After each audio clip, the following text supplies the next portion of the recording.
Well, dear. Morning, sis. Mr. Mashiko is unable to attend this meeting. He's in Denmark on a business visit. Therefore, the members of this committee must elect an acting chairperson. Is it parliamentary or is just private business? It is very parliamentary. Okay. Yeah, I propose common grace. Members of the committee must propose it. Our not members. I will propose Grace as a chairperson. I hope I get a quick seconder. I was going to second dear Matlop. If we are members of this committee. No, what? You are proactive, DMs, the two DMs. A second member to second Mr. Leon.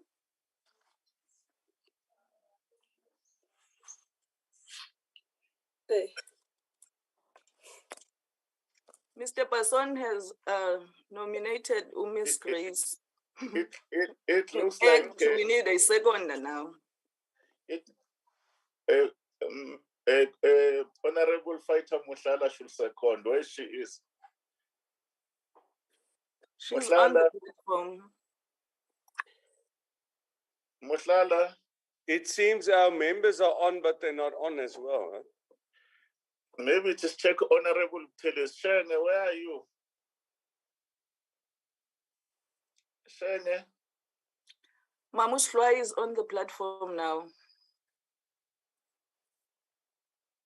Mam Nance. The members are on a strike. Mamushwa, I am here. Mr. Person has nominated Mr. Ge to act as the chairperson of this meeting. We need a seconder. And we volunteer you, Mamushwa. Seconded. Mr. Ge, you are the acting chairperson of this meeting. Congratulations, acting chair. Seconded. Thank you very much, DM. This is our meeting. Yeah, I'm a member too. Thank you. You are invited to come and present together with your department in this meeting. Good morning, honorable members of parliament present here. I see those who are connected. Honorable Sihlwai is connected. Honorable Leon Basson. Honorable, the other one of TA, is it Mike Bech? And Honorable Mushala, how are you? Rebecca Mushala is connected too. And I see the Department of Water and Sanitation, it's led by the two deputy ministers. Deputy Mahlobo, good morning. Deputy Minister Mahlobo, good morning. Morning, leadership. And Deputy Minister Dikeledi Magazi, good morning, ma'am. Yes, and all the departments, and all the officials from the department. I'm not quite sure who's leading the department. DM Dikeledi Magazi, you'll tell us who's leading the department on behalf of the DG. And I on see behalf of the DG. On behalf of the DG. I'll give you this. Okay. I'll give you a timer. Yeah, I can see officials from Granddaughter, they're connected. And all the officials, we'll just introduce them briefly when we come to the introductory remarks by your good self. Members, the agenda is reflecting on the screen. Now in item, let me welcome you all in this portfolio committee meeting. I don't think it's going to be a very long meeting. I'll request all of us to conclude our meeting at around 12:20 because members who are physically attending the sitting are supposed to catch some buses which will leave Parliament precincts, which will leave our parliamentary villages around 12:30. So at least let's push that our meeting should end around 12:20. Can we observe a moment of silence for meditation and prayers?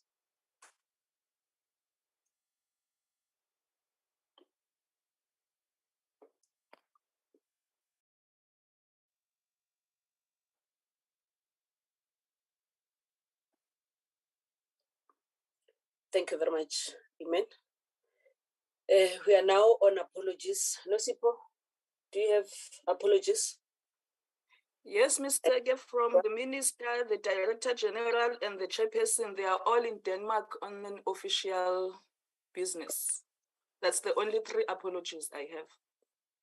Okay, from the members? From other members, because None. I don't see them connected. I didn't receive any apology from any member. Okay, okay. Can you make follow up with other members? I'm not quite sure what is the problem. Why are they not connected? Please Okay, check them. so. Just remind them that we do have a portfolio committee now. Thanks very much, honorable members. 3 apologies as presented, or 2, the minister and the chairperson of the portfolio committee. You accept them? And the DG, Mr. Ge? Or the DG of the department. Okay, thank you very much, Nosipho. I hope that we accept the 3 apologies, members. Let's move to item 4. Briefing by the Department of Water and Sanitation on progress regarding the amendment of the legislation, including the National Water Act, Water Services Act, and the Water Research Act. Okay, and the current initiatives by the department on the appointment of the Water Economic Regulation Committee in terms of Section 76 of the Water Services Act. I'm handing over to you, DM. I'm not quite sure who's leading the delegation. DM Dikeledi Magazi.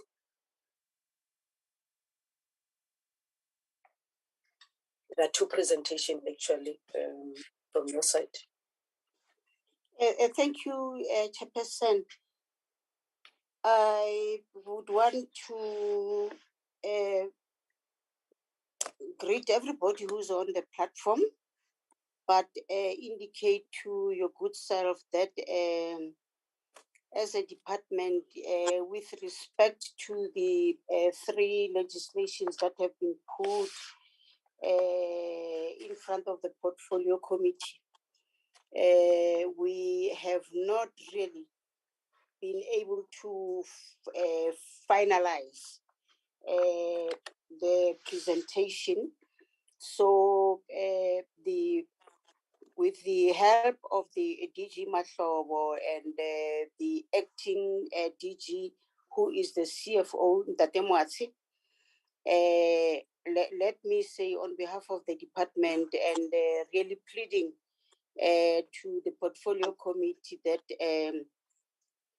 we would want to request the portfolio committee that once we have been able to deal with all the 3 legislations, amendment of all the 3 legislations, we definitely will come back to the portfolio committee, because the work that has been done, as we were making assessment with Dear Mahlobo, we felt that it's not satisfactory, and it definitely means that the portfolio committee will have to do a lot of work with respect to the amendments that are being proposed. So we were proposing that the 3 legislations as put forward, Honorable Zeke and members of the portfolio committee, if we can put them in abeyance, and then when we are ready, we'll come back to the portfolio committee and come and make a presentation of a thorough job that would have been done by the department. Dear Mahlobo, I don't know if I have omitted any other thing, but that is the request that we are making to the portfolio committee to say, if you can give us chance so that we can do a real intense work on these 3 legislations, and probably as we finish and see that this National Water Act or services or water research, we will be bringing them one by one so that you can be able to deal with them. I so plead, Chairperson. Chair, thank you very much. We can add the Mamas to say, Chairperson, Our sincere apologies. We'll have to withdraw this item related to review of legislation. The work is still incomplete and it has not been sanctioned by the executing authority, which is the minister supported by us. We'll be able to indicate to yourselves when we are ready, but on the instruction of the minister supported by the 2 DMs. In the meantime, we are putting on record that the priority legislation for us and the country remains what you considered about a week ago, which was the National Water Resource Infrastructure Agency bill.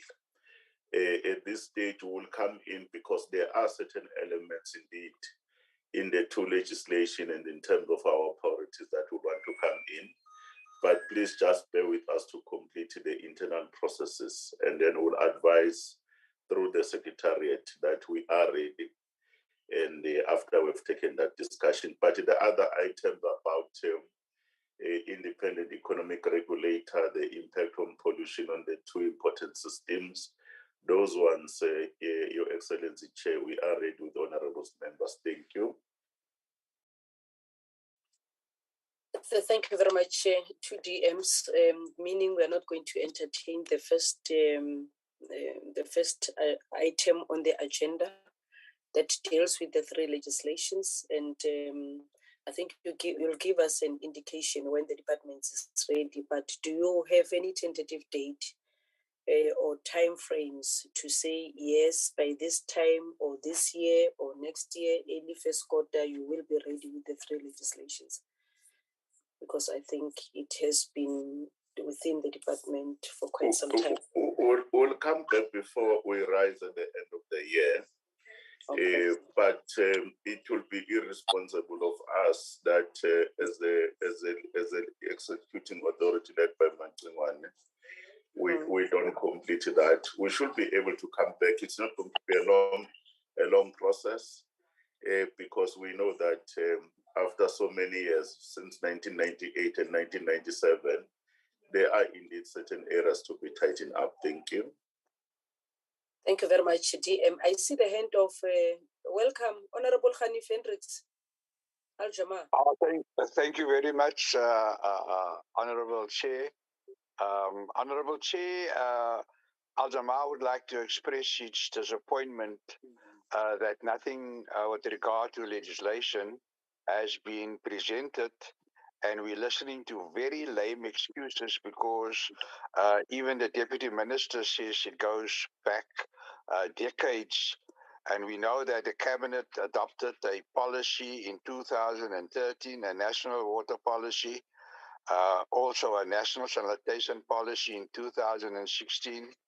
We know that nothing good is being said about this particular department, and the Portfolio Committee may have to be proactive, Honourable Chair, in that if the department is slow to come up with the legislation to create a necessary reform, then maybe we must think of doing the work ourselves. Why can't the Portfolio Committee then start working on preparing the legislation? If the department seems to be a lame duck as far as this is concerned, how many more years do they need? The country is in a mess as far as water provision is concerned. The minister has to run all over the country and even the deputy ministers to avoid day zeros. We don't seem to have a policy, a sustainable policy on water, and this is a big embarrassment. So if we even heard that the minister and the chairman, who is not present today, has indicated that since 2012, every minister of water affairs must fall on their swords because they've let the country down. The Constitution says that there should be access to water. Communities all over are suffering. Water infrastructure are being vandalized. And so this committee must decide if it is also going to be a lame duck like the Department of Water Affairs. The there needs to be political will and seriousness about the legislation. So Al-Jamaa is very disappointed with the response that we've heard with regard to legislation. Thank you very much, Honorable Chair. Thank you very much, Honorable Khanif. We're noting your Honorable Leon. Thank you, Chairperson. Chairperson, thank you.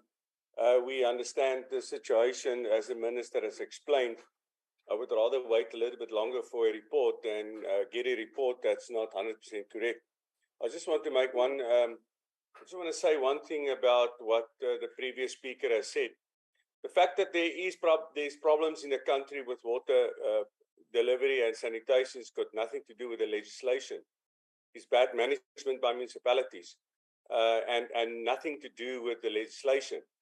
Although we've got to change some of our legislation, the mere fact is that the problem is a COCTA problem in the country, where they need to step up, and we've been fighting in this committee long before Honourable Hendricks became a member of Parliament. We were fighting in this portfolio committee that we get COCTA to come to the party concerning the delivery of services in municipalities. And that is a struggle, but that's something that needs to be dealt with on cabinet level. So we take note of the minister's request, and then we wait for the minister to come up with a proposal on when we will see new changes in the legislation. Thank you, Chairperson. Thank you very much, Honorable Leon. I think you have covered. Oh, Honorable Seki. No, I'm covered by Comrade Leon. Oh, okay. Thanks. There's a lot of noise, Seki, behind in the background. Thank you very much, honorable members. I think let's note the disappointment or whatever of Honorable Khanif, but we take note of what Honorable Leon has said, and this I think covers the entire discussion that we are in. But we agree with you, Honorable DMs, the two DMs and the department, to say at the right time you will indicate to the portfolio committee when you are ready with the three legislation. You will then indicate. We don't want a legislation that is so incomplete to be submitted to Parliament. Do your work, and as much as we are noting that this legislation has been there for quite some time, but we are taking the that you are given now, and we hope that before the end of the year, as you are committing yourself, you will be able to present these three legislations. Honourable members, can we then move to... In the meantime, Honourable Hendricks will be reading the National Water Resource Infrastructure Agency bill. Thank you, Chair. Okay, as presented to okay, yes, okay, thanks very much. Let's move to the next item on the water economic regulation. Can we get the presentation? DM. Thank you, Honorable Zeke. I would not want to procrastinate, but indicate that the presentation has been sent, I believe, to the portfolio committee with the intention of just informing the portfolio committee that we would like to have the Water Regulator Commission, which actually has major aims is to advise the minister on the recommended tariffs for approval, but also to build networks and establish peer review opportunities nationally and internationally, thereby will be able to contribute to the regulators' required capacity, but also to indicate that the commission has been appointed early, sometimes mid this year, and we believe that sharing information with yourself we definitely will be able to endorse and make sure that the Commission works as speedily as possible, because I know that the Portfolio Committee issues of tariffs and billing and revenue collection is at the center of many times when we talk to the issues. Like the Honorable Member has just indicated that the challenges of water, there's a number of us who are working on making sure that we deliver water to the communities, and that is one of the things that we believe the Commission will be able to develop plans and be able to work with the Water Services Authority and advise the Minister on a number of issues. So I so believe, and without much ado, let me give to the acting DG, Mr. Mwatsi, our CFO, to make a presentation to yourself. Thank you very much. Thank you, Jim. Mr. Mwatsi. Good morning. Thank you very much, Chairperson and the Portfolio Committee, Deputy Ministers. Without also wasting time, the DM has provided the high-level background on the presentation for the appointment of the Economic Regulator Commission, and this will be presented, Chairperson, by our Chief Director for Social and Economic and Social Regulation, Ms. Sizani Moshidi. And we're also mindful of the time that the Chairperson has alluded to earlier on, so we'll try our best to present on key aspects of these slides. Over to you, Ms. Moshidi. Thank you very much, Acting DG. Good morning, leadership. I will try to quickly go through this presentation. A bit of a background. We started with this work back in 2024 under the project that was called which looked into the institutional models that the economic regulator should take. And the exercise resulted in 3 different options, which was internal component, a government component, and an independent regulator.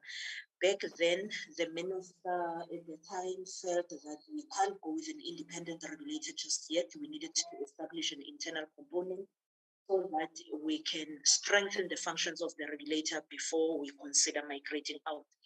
So the Economic and Social Relationship Directorate was established in 2014. And as we continued with our work, we also drafted a business case towards the independent economic regulator because the concept was still in place. The minister around 2017 first business case.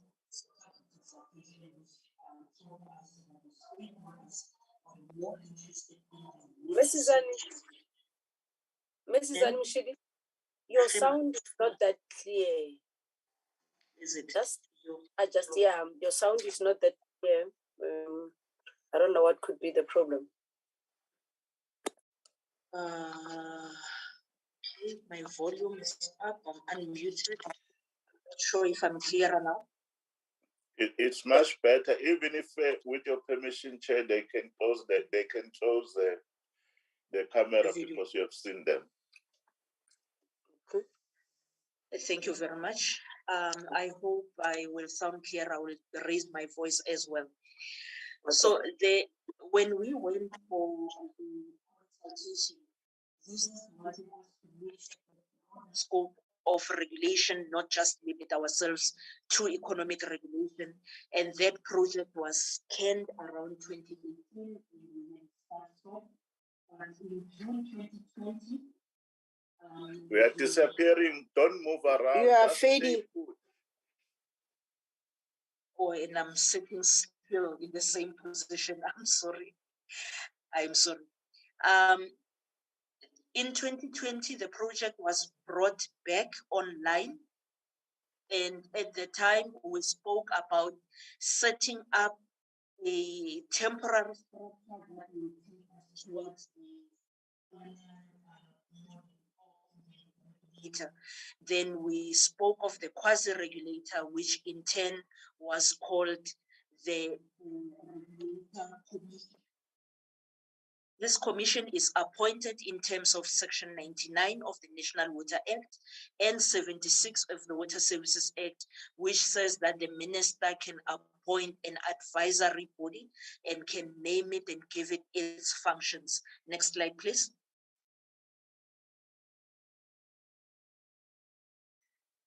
Now, when we did this,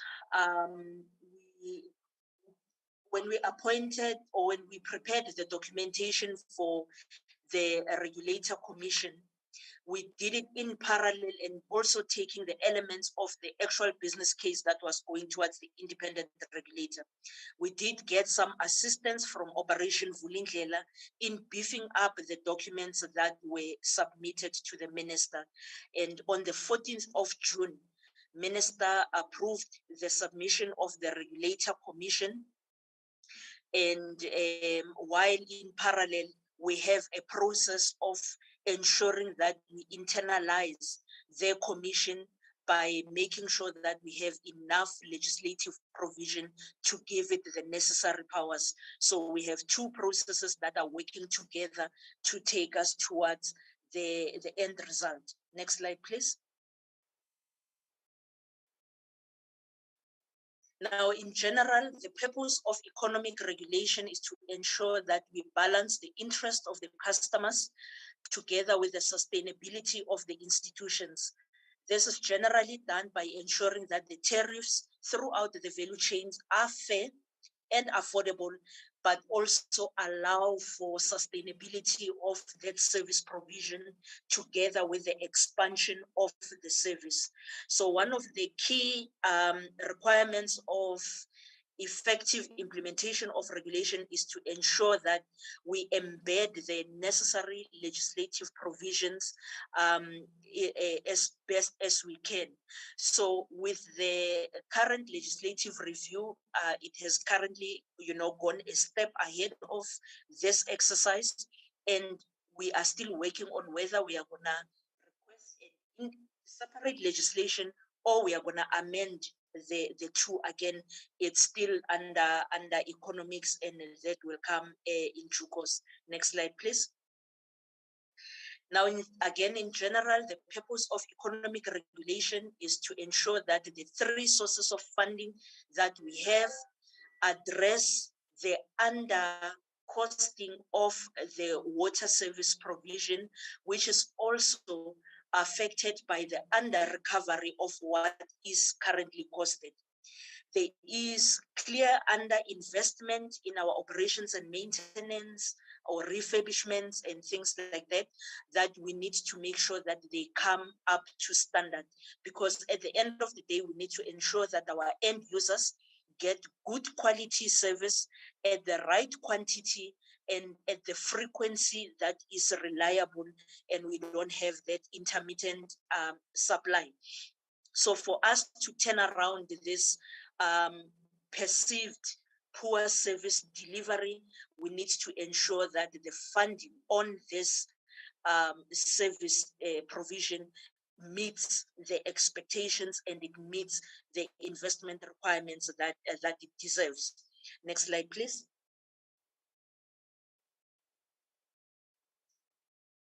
Next slide, please. Thank you.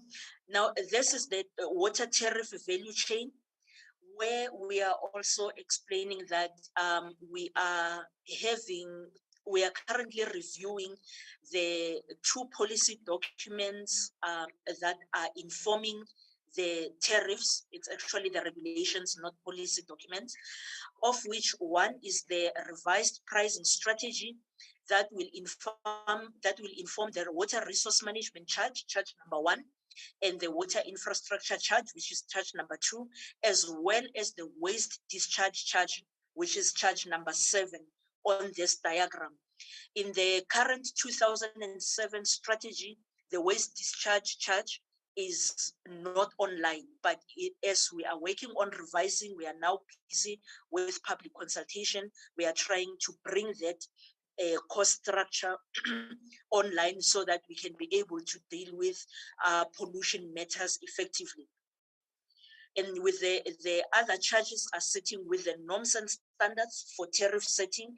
And currently the draft norms and standards are sitting with the Minister of Finance seeking concurrence.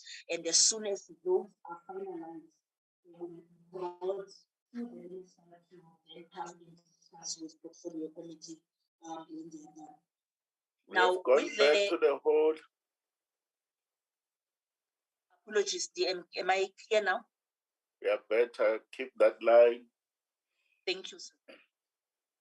Now, back to the Regulator Commission, we have appointed them to give a strategic regulatory expertise because we selected the panel of experts to assist us, and we are hoping that they will also assist with best practices. They will advise and guide on the activities that we as the technical officials are putting forward to our leadership and ensuring that the service delivery is up to standard.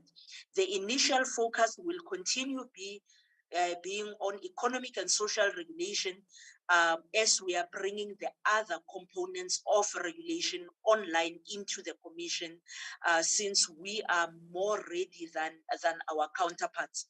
Next slide, please.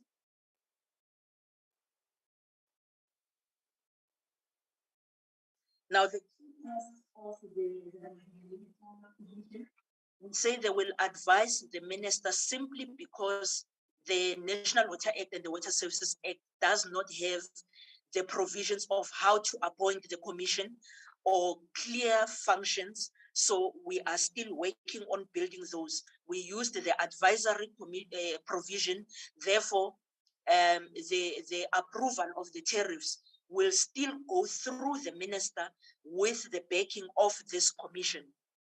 They will help us craft a better and functional governance structure than what we had put in the terms of reference. They will assist with the implementation of regulatory models in the local government, because right now the tariffs in local government are set and approved by the council, and we need to have an input into that particular process. They will assist in guiding and drafting some institutional evaluation performance criteria for all the water service providers in the sector. We have drafted something. Currently, it's with them for review and making sure that it will meet the necessary targets to ensure that when we align the performance to the tariffing that would have been approved, then we get a better picture of where we are going moving forward. Next slide, please.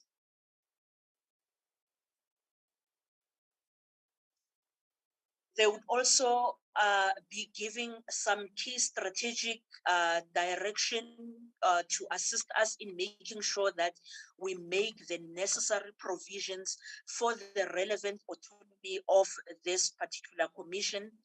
DM spoke about building networks with our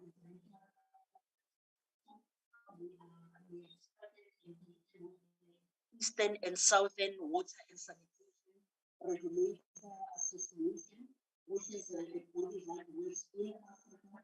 And we are learning a lot in terms of where we are falling short and what we need to improve, what are the quick wins and so forth. So we are building momentum on that. We are looking towards getting to strengthen the debt reduction initiatives. We are not taking over the jobs of the service providers, but to see at what is it that they are doing right or what they are doing wrong, and how can we improve on those. And most importantly, we need to build a relationship with our end users, because we do have an understanding that the users are the eyes and ears of the regulator, and they can assist in holding the service providers accountable. So we are going to implement a program there that will bring the users online for them to understand what their roles and responsibilities are when it comes to the water that they are receiving. And one last key thing that is important is the contract regulation, which has already fallen weak, and we need to improve that. Next slide, please.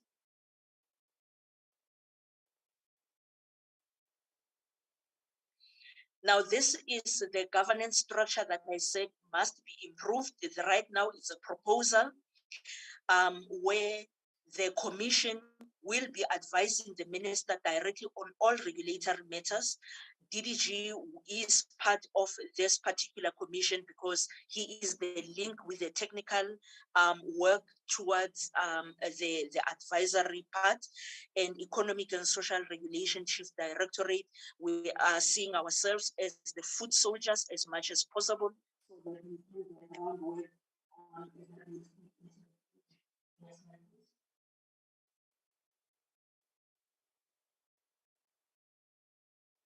Next slide, please.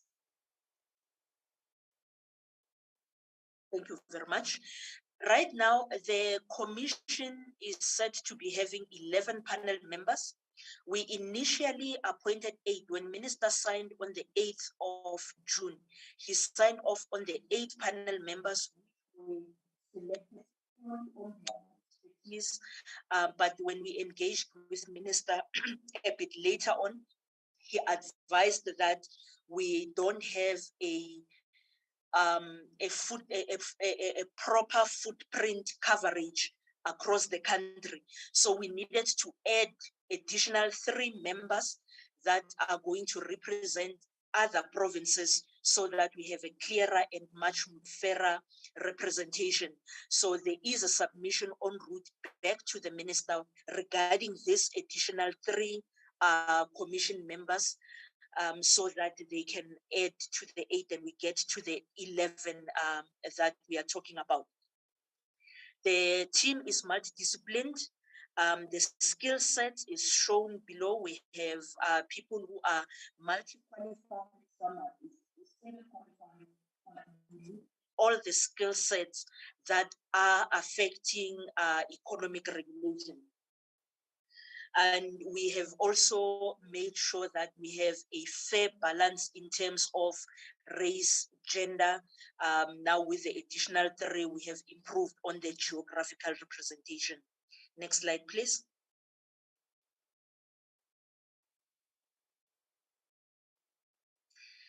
Now, as I did mention, the commission minister signed off on the 14th of June, and the DG signed their appointment letters on the 30th of June. And we took July to finalize the contracts with legal services assisting us with vetting. And the commission started their work on an introductory meeting, and we gave them what the scope of the work was.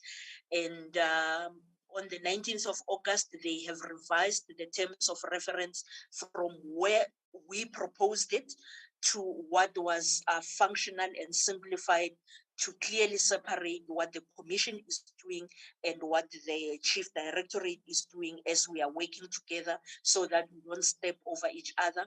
And they've also had another meeting on the 5th of September. This was after we have submitted this presentation, where they had to look at the raw water tariffs that will soon be submitted for approval.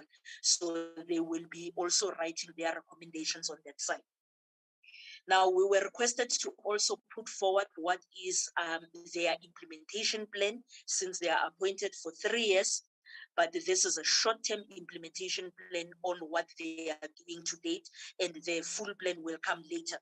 So for now, they will be playing an integral role in ensuring that the business case for the water regulator is strong enough and the legislative requirements are provided in a way that sustains the Regulator Commission moving forward. As I've mentioned, they have had the first C of the raw water tariff as proposed. Those will be coming on soon. I'm hoping to release them for approval process no later than the 15th of September. with the norms and standards. As they are towards the finalization, the Commission will be driving those engagements with our DMs and Minister, and they will advise us on how we are taking those forward. We are currently busy with the consultations on the raw water pricing strategy. We are hoping to finalize the document and put it on the approval pipeline by December 2022. And then the Commission will assist in taking it through the approval pipeline. We are in strong belief that this time around, by the time we get to the bulk water tariff being tabled on the 15th of March, 2023, the Commission would be on board and they would be able to say what is it that we are approving. As I mentioned earlier, we need a footprint in the municipal tariffing process, and they will start getting involved in the tariffs that are supposed to be approved by May 2023 for implementation in July. And then lastly, they are also currently busy with these performance indicators that are needed for us to assess the performance of the institutions, and the data collection of that is going to start around June 2023. That is the end of the presentation. Thank you so much. Thank you.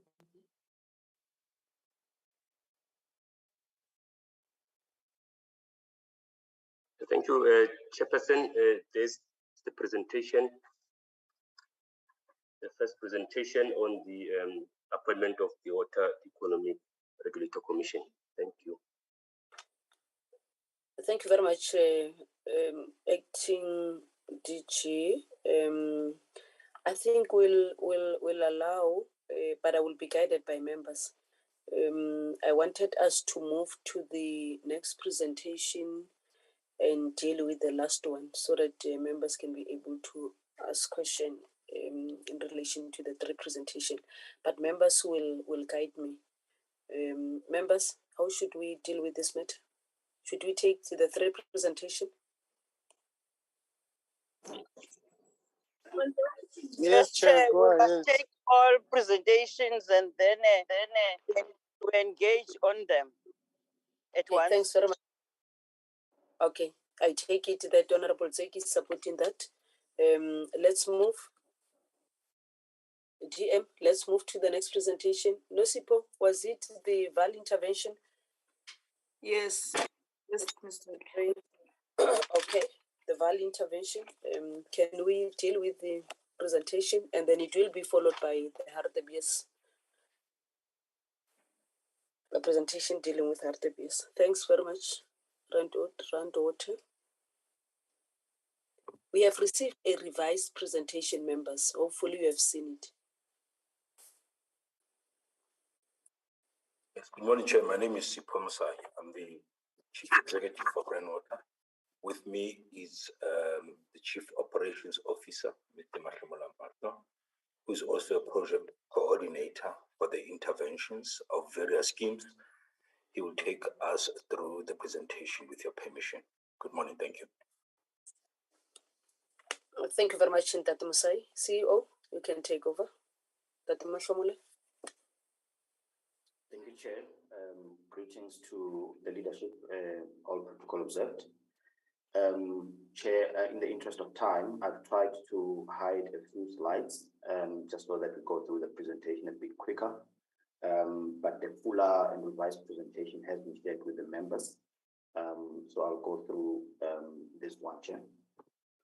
The Vaal intervention, Chair, really speaks to the pollution, the intervention that seeks to rehabilitate the Vaal through a Section 63 intervention by the Department of Water and Sanitation, which has since appointed Rainwater as the IA to intervene in the space.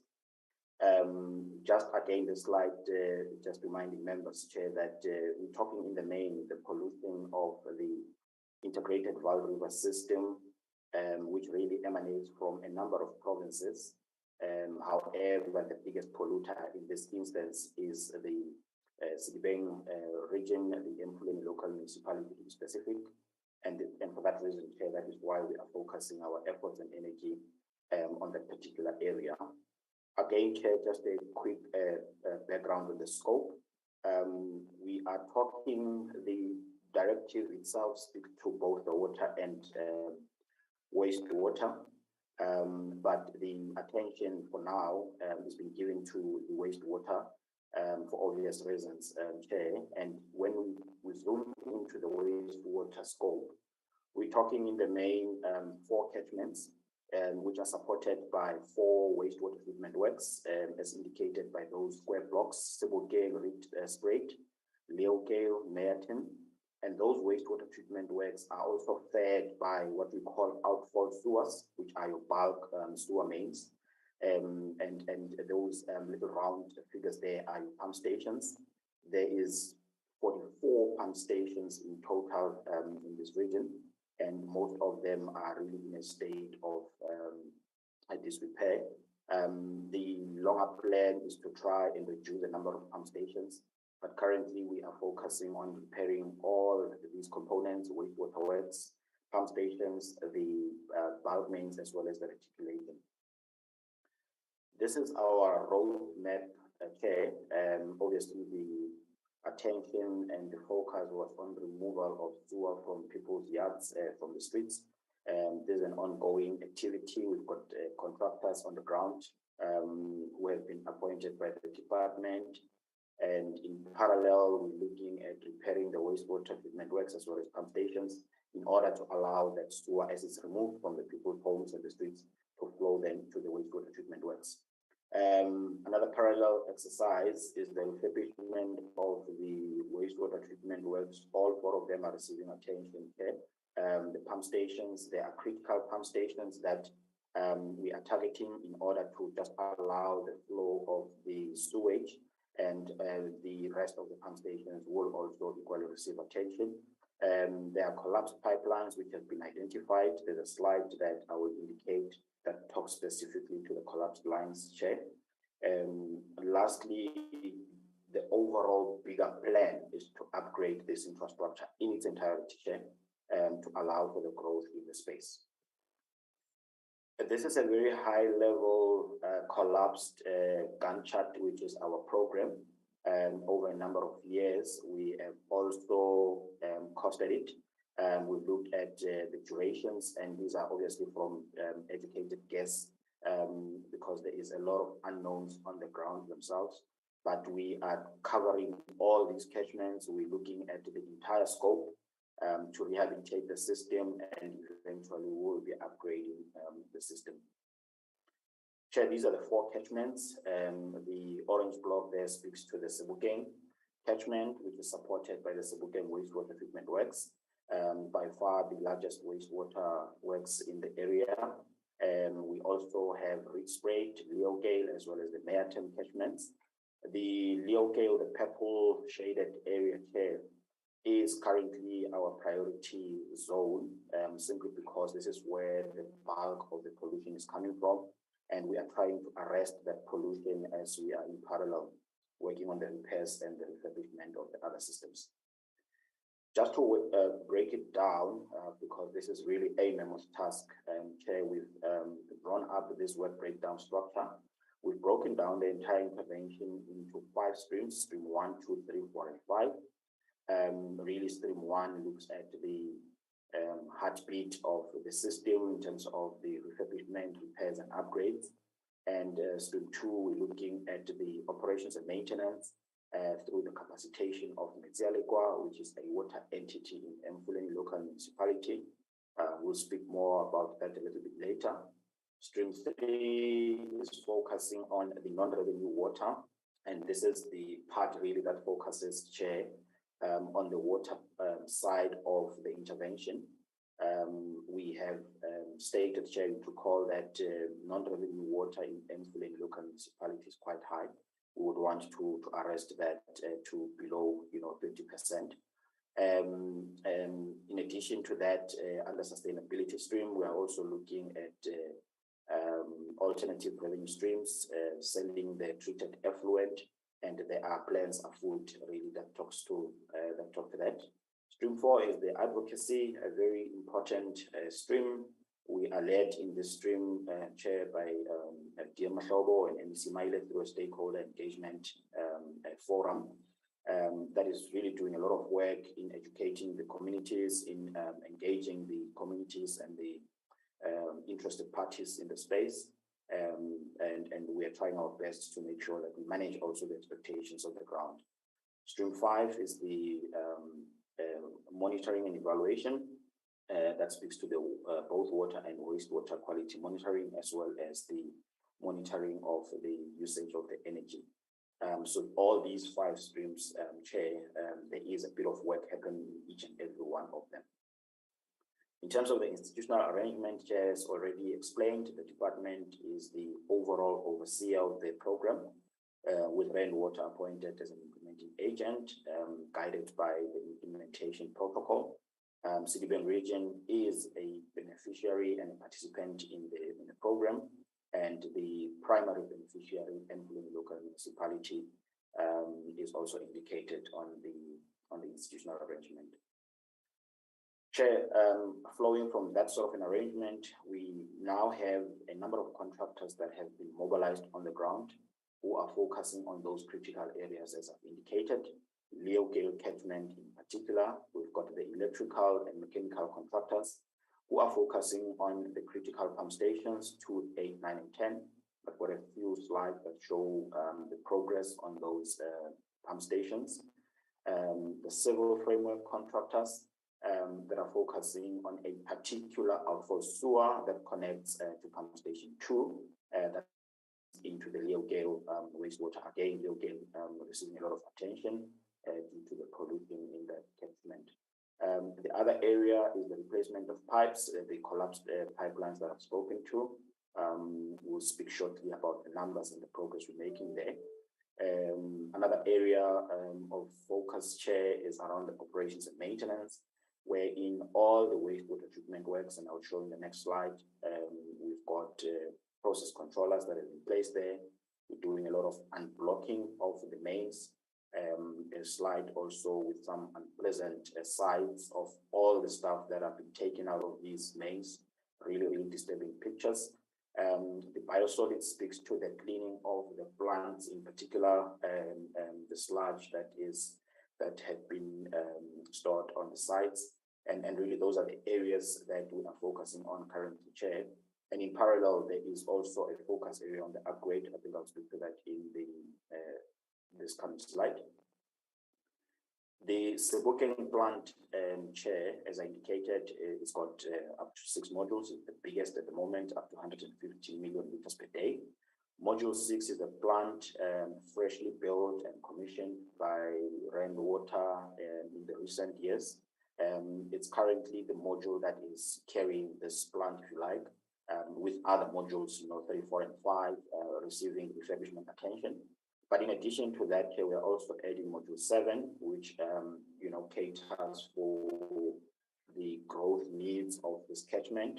The designs have been completed for module 7. Some of the structures have already been built as part of module 6. We are just looking at finalizing the remaining structures. We're planning to be on the ground sometime next year in April, Chair, on this one.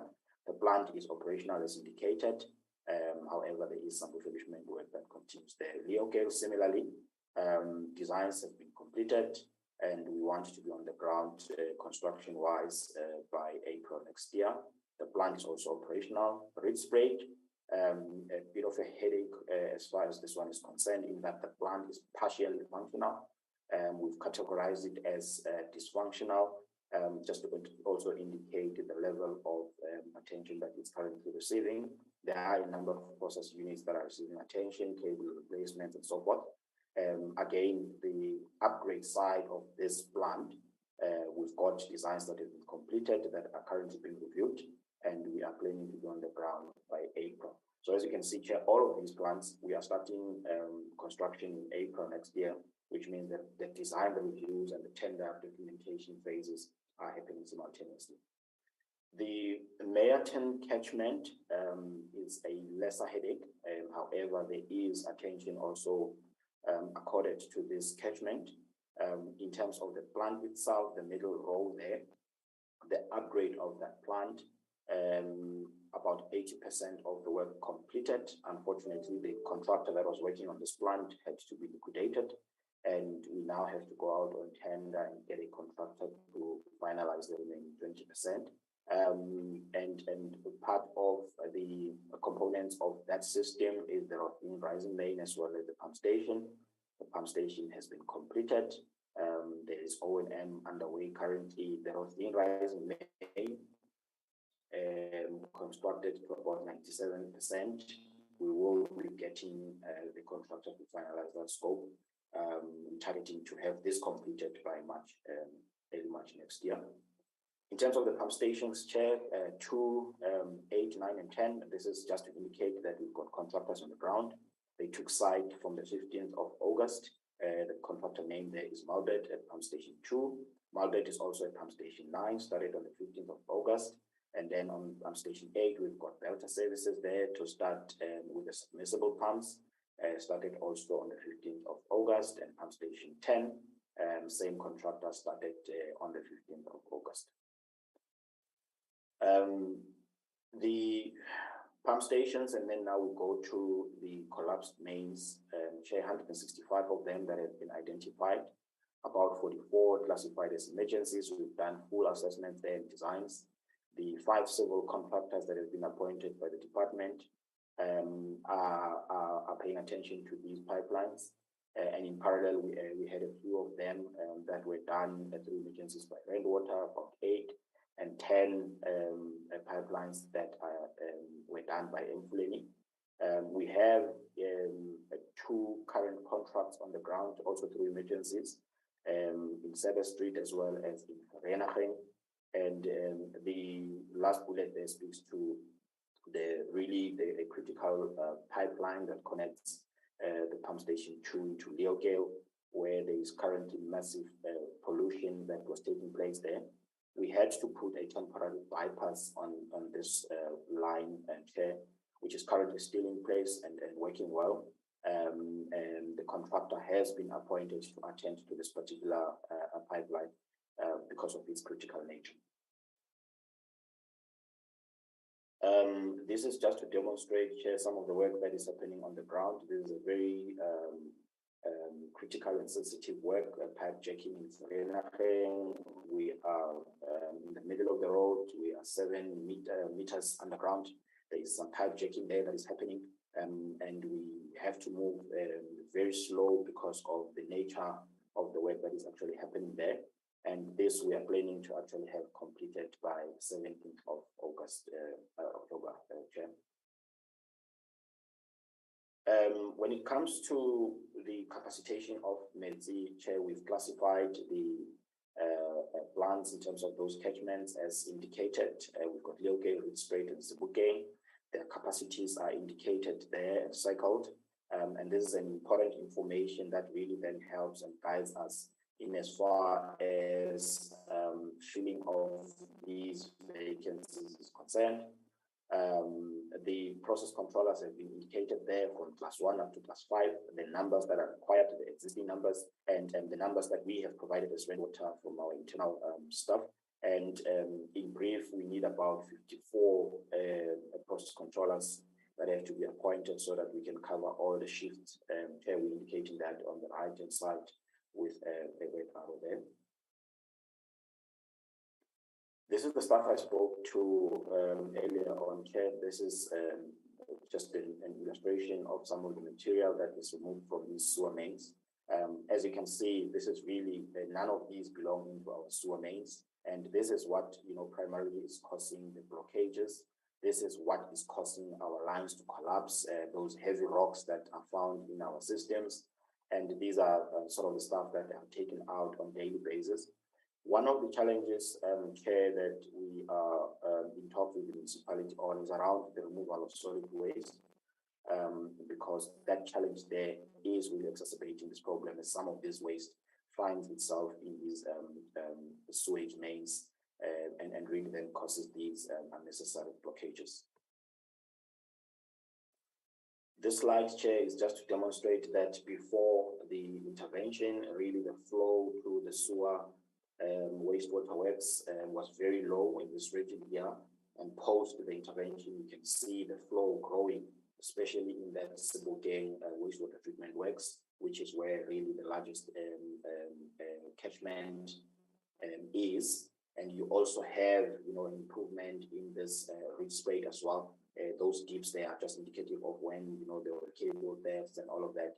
But these are the things that we're working on. Ultimately, we really want to see all three of these wastewater treatment works receiving the maximum capacity of their design capacity to be able to treat the sewage. This is just to show that there is also a lot of work happening on the water side. We are tending to leaks. I did indicate, Chair, that the non-revenue water is north of 50%. Would really like to bring that down through a water conservation and demand management strategy that we have put together. Leak repairs is a big part of that strategy. Metering, billing, and all of those other related aspects are also part of that strategy. We also, under stream 3, Chair, where we spoke about alternative revenue streams. Obviously, there's a lot of treated effluent that is coming from these wastewater treatment works, which we would like to treat further and sell to the industries.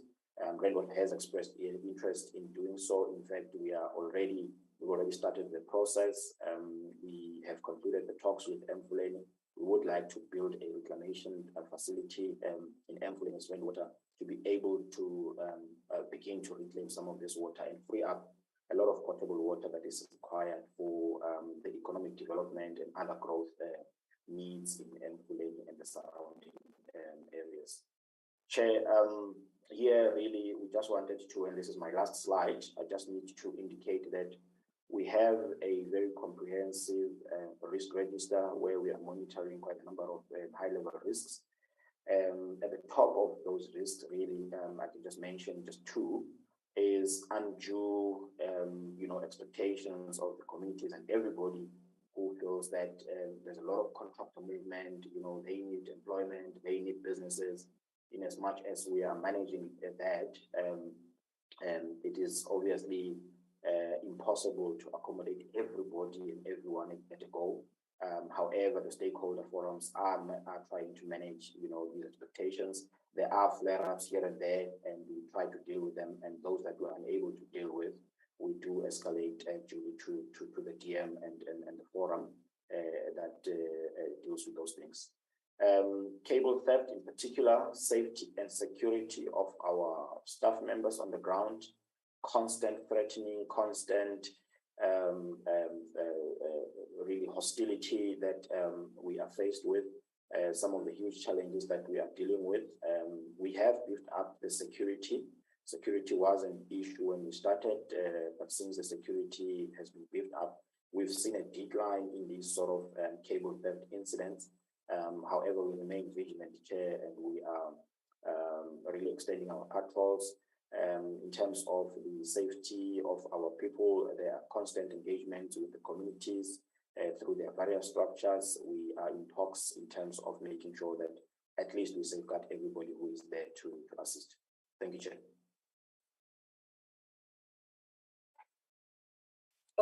Thank you very much, Mr. Mahlomola. The last presentation will be done by, I don't know who will lead the department, the presentation, but it's on Hartebeespoort Dam remediation program. Thank you very much. DM or acting DG. Thank you very much, Chairperson. The presentation from Hartebeespoort Dam will be done by Mr. Fenter from the department, but working in Hartebees. Thank you very much. CFO. Yeah, thank you very much, DM. Our program manager, Mr. Fenter from our Proto CNA, as indicated by the Deputy Minister, will take us through the presentation on the Hartebeespoort Dam integrated biological remediation program. Over to you, Fenter. And Peter must manage time, he has too many slides. Yes, thanks, PM. We'll do so. Over to you, Mr. Fenter. Thank you, Mr. Fenter. platform is yours.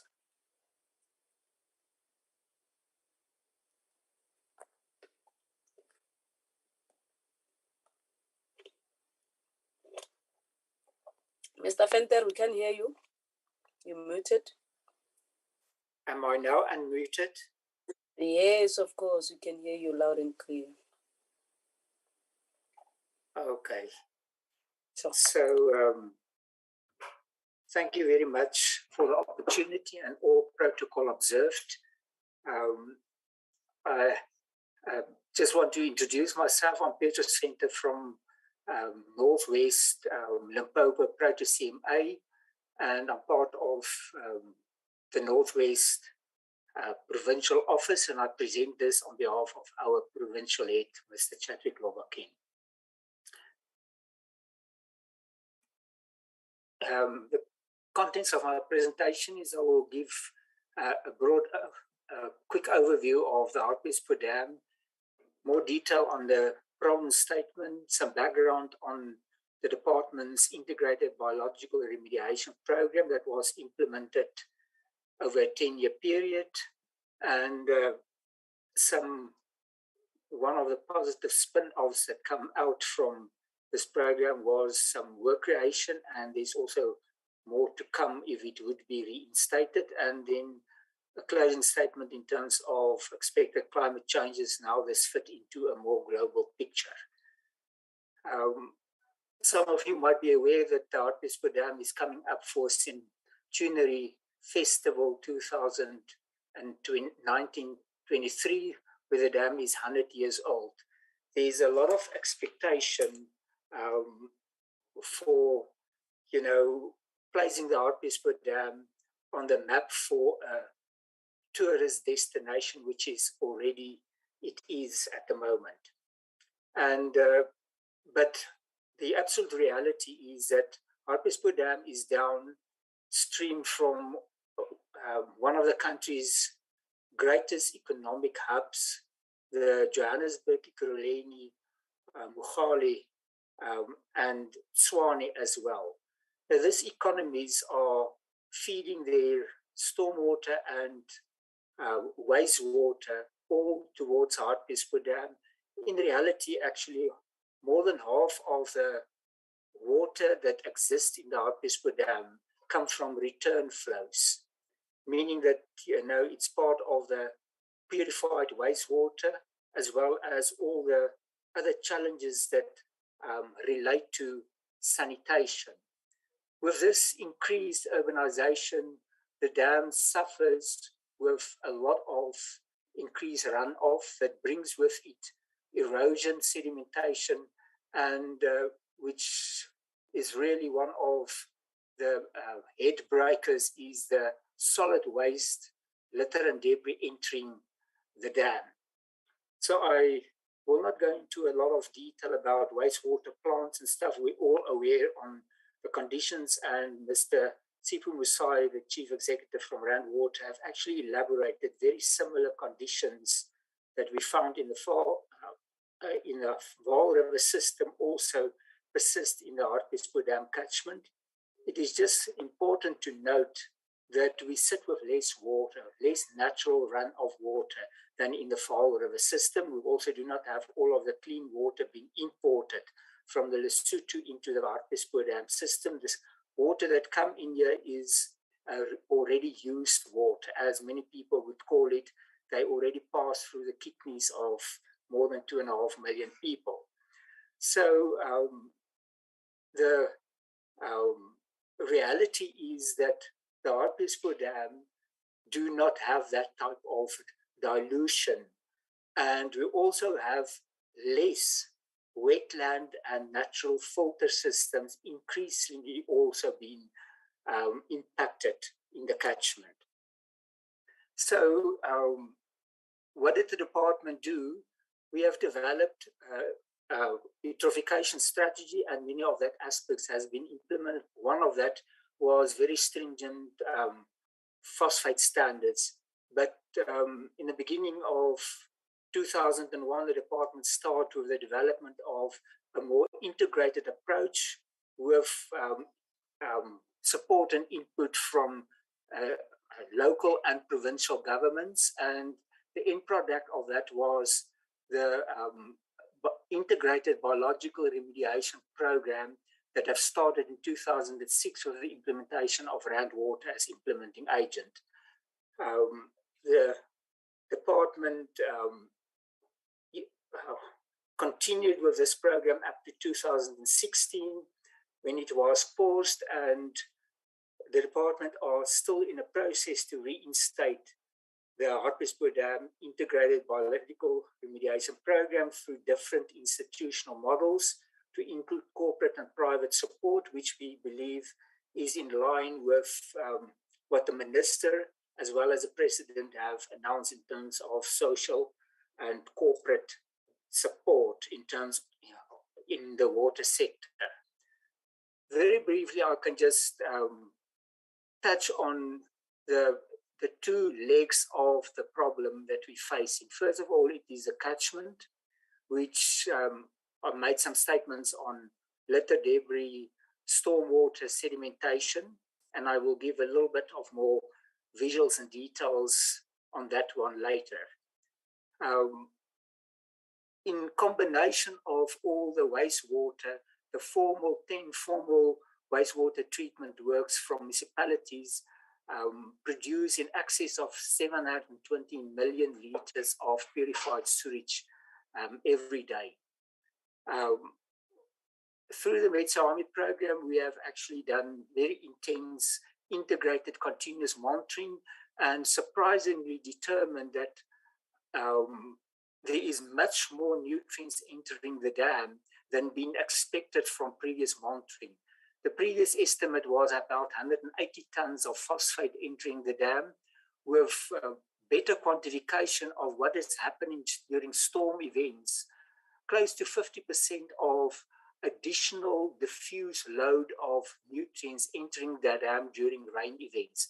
That brings us to more than 2 times the load of 450 that was previously been considered to be the case. Add to that also the impact of the natural filter systems, shrinking or disappearing wetlands and river and riparian zones. Rivers become just like stormwater systems with very little natural filter systems associated to. Now, all of these conditions that feed into the Hartebeespoort Dam, and similar distortion you would find in the Hartebeespoort Dam as well, with the disappearing shoreline and natural filter systems even in and around the dam. So the dam become a perfect nutrient trap. They don't only receive this massive load of nutrients on an annual basis, but it also deals with historic pollution, which is called the internal load, which you would find mainly on the bottom of the dam, which get remobilized through different events, storm events, cold water inversion, and of course the biological system as well. So what is the result? That there is more than enough nutrients to feed algal growth, hyacinths, and at this moment, after the winter period, Salvinia minima, the newcomer to the system, that have started growing intensely during the winter months after the hyacinths has been reduced by the biocontrol and the insects. You know, something must happen. The dam invert with cold inversion, the nutrients from the bottom get remobilized, and then Salvinia minima, you can see how they almost explode on the dam. And of course, when there is significant rain events, that energy and nutrients coming in get remobilized and boost the dam, and you would find this occasional flare up of algal blooms, although much less than it was prior to the Metsami program. So the whole ecosystem responds, and you get this distorted, undesired fish species. And that is all the aspects that obviously need to be focused on, and the remediation program was developed to address it. just one visual is next to Alexandra, the upper Yukskei, where significant amount of waste from that informal settlements along the banks of the Yukskei River is being, dumped into the river. The river almost serves as a carrier of waste, taking away solid waste material, not to talk about unpurified sewage and all of the other impacts. Obviously, this is what now feed to the dam. I do want to draw your attention to the banks collapsing, and there you can even see a big tree that was growing on the banks that don't exist anymore. So this phenomena occurred for kilometers along the rivers feeding to the Hartebeespoort Dam. So if we quickly look at just some visuals of previous algal blooms, which was quite intense, and this is what the dam was renowned for. This extensive algal blooms that occurred on the dam. And there is a little bit of a time period how the dam looked like prior to the Metsi program. During the program also, of course, the hyacinths took over and there was control mechanisms being developed. The wind blowing in the hyacinths get removed, and I just want to show you the efficiency at the time of the Metsi program, how quickly this material and in vast amounts has been removed. The big challenge of the Hartebeespoort Dam is that we are not only encroaching with urbanization. If you just see Tshwane, Pretoria, and very close to the Hartebeespoort Dam is already Alexandra that are creeping over the last mountain. Big areas of Atteridgeville, I said Alexandra, it's Atteridgeville, is unsewered. And so there is more and more untreated wastewater impacts that are reaching the Hartebeespoort Dam, which was not even the case as recently as 5 to 8 years ago. So apart from the various sanitation and wastewater treatment works, we're also sitting with this almost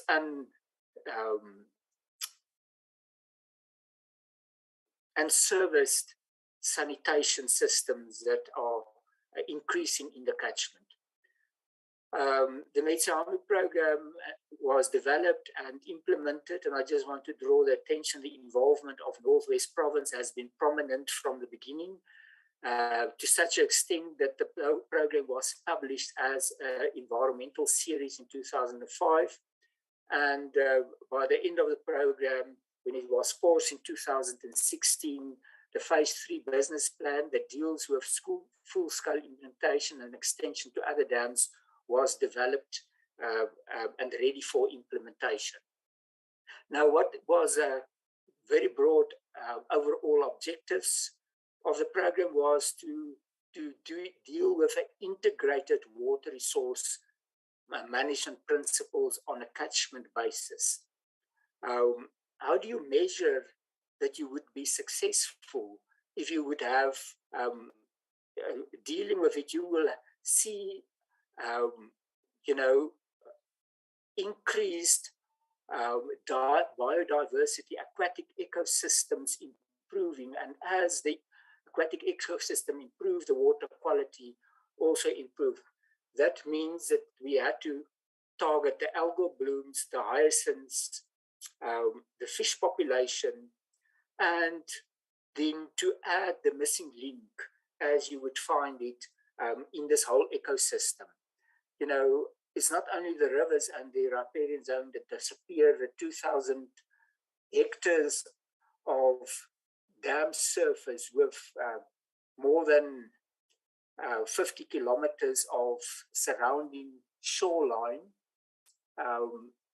is being severely impacted by the developments and activities around the dam. And I must say, even previous chemical spraying of hyacinths over about 20 years by the department, the dam has become like a water desert. So it was very prominent that this program also developed something which it become renowned for internationally as the biggest artificial floating wetland program still been recorded in the world. At the time, I will just show some pictures of that later on. Then, what does that mean? I will show, it was removal of algae, litter and debris, the establishment, and then, of course, the more integrated catchment activities to start addressing the sediment, internal and external, targets for phosphate to reduce it at source. And very few people would realize that the real source of nutrients from a wastewater treatment works, more than 80% is coming from urine and detergents. Now we know that there's a lot of work being done, and very little phosphate detergents still exist on the market, but nothing has been done in terms of the urine, like in Finland, where people have urine diversion toilets. Just a statement to consider. Then, of course, there are various aspects already been looked at how to reuse treated wastewater more directly. And even with that, I think Randwater has a project of looking at more direct reuse from Northern Works and become involved in untreated or industrial water supply to the mines. Resource protection, land management, compliance and enforcement, the whole concept of land management is absolutely essential, and it should be running parallel with the implementation of waste discharge systems. This is, sorry, I just want to... Honorable Stray, can you mute? Sorry, Mr. Fenter. Honorable Stray, please mute. You are disturbing the meeting. Continue, Mr. Fenter. Thank you very much. This is a very nice picture showing the type of mechanisms that was in place at the dam wall.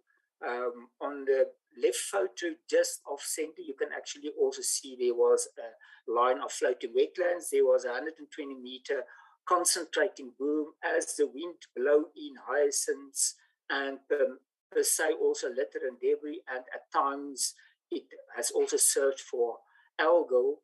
It get concentrated at the one angular number 9 sluice. Before the wind turned back 10, 11 o'clock in the morning, that material were confined, and then the working platform where you can see laborers working, having safety harnesses and qualified in working in heights, they were very efficient in removing the hyacinths for one single reason, that they have the hyacinths right at the length of a fork. Unfortunately, if there is not this type of supporting mechanisms from the water, we do find that with the 5 teams at times that of working for water that are now employed on the dam, the efficiency of removal of hyacinths is just not comparable, because the wind just turned and the vast amount of hyacinths is 2-3 meters away and deeper into the dam, and it cannot be reached. So one of the success stories was that the Messiahme program capitalized on the energy of the wind to concentrate it, and it was actually a very simple designed system. There was different places on the dam where this has happened. This is just a visual also showing from a top view the mechanisms in place and where the sluice that things were removed. Now, this is just a picture showing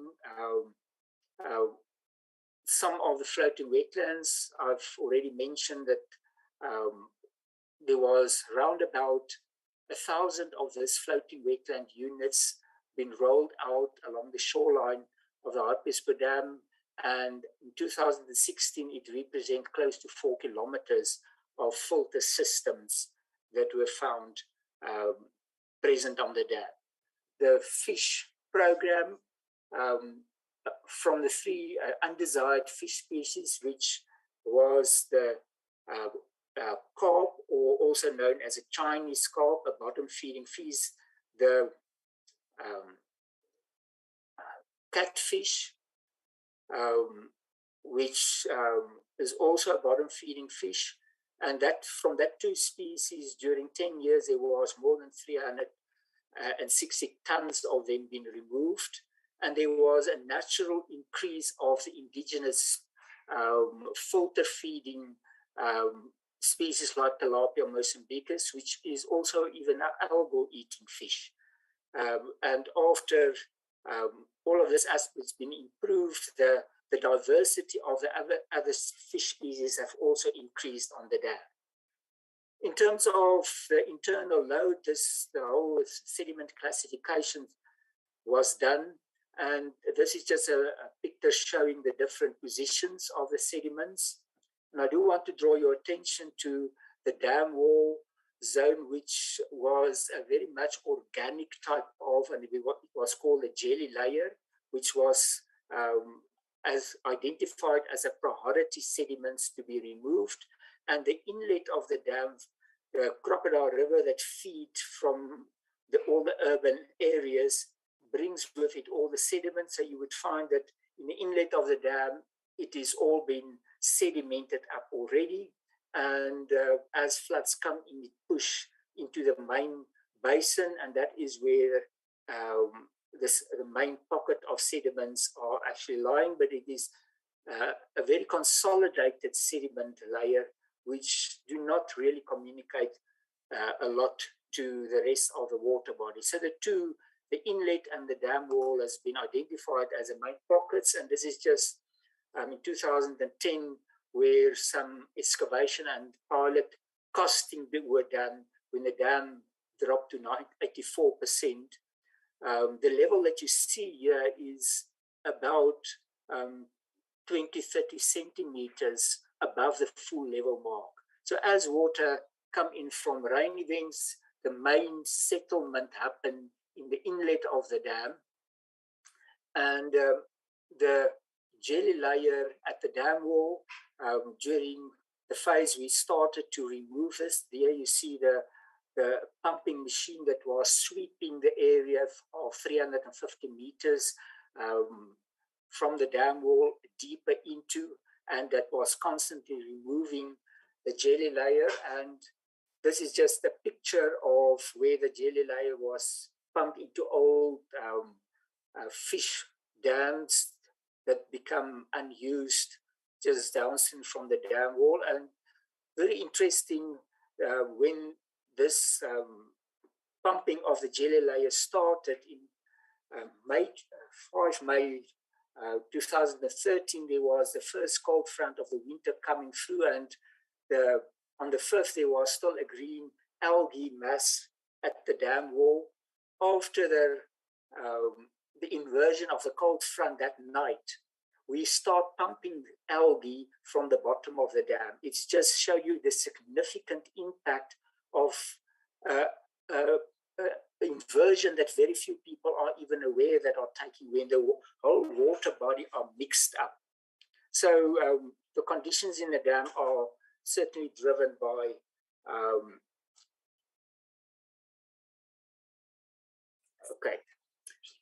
So in the business plan, there are 3 budget scenarios being identified. With the ongoing operation and maintenance, of which the department almost have the money available. I think there is a 24 million rand budget available for the Met Army, as it was during the time of the program. Then there was 2 different scenarios according to the availability of funds: a fast tracking and a full scale. Full scale entails the inclusion of the full removal of the sediments in the inlet of the dam, then a barrier is being created, and as nutrients and sediment come in, that it can be removed on a continuous basis as intended by the sediment strategy. So in summary, the Metsi program has started implementing biomass removal, establishment of shoreline, food web restructuring, and the interaction and management of the sediments. This is supposed to be an ongoing action, but it needs to be doubled up with better management of the catchment and land management practices, of which you can see a summary of that. Now, how do you implement such type of conditions? There's only one way to do it, and that is through the department's authorization process on land management. That is our entry point to what is happening on land.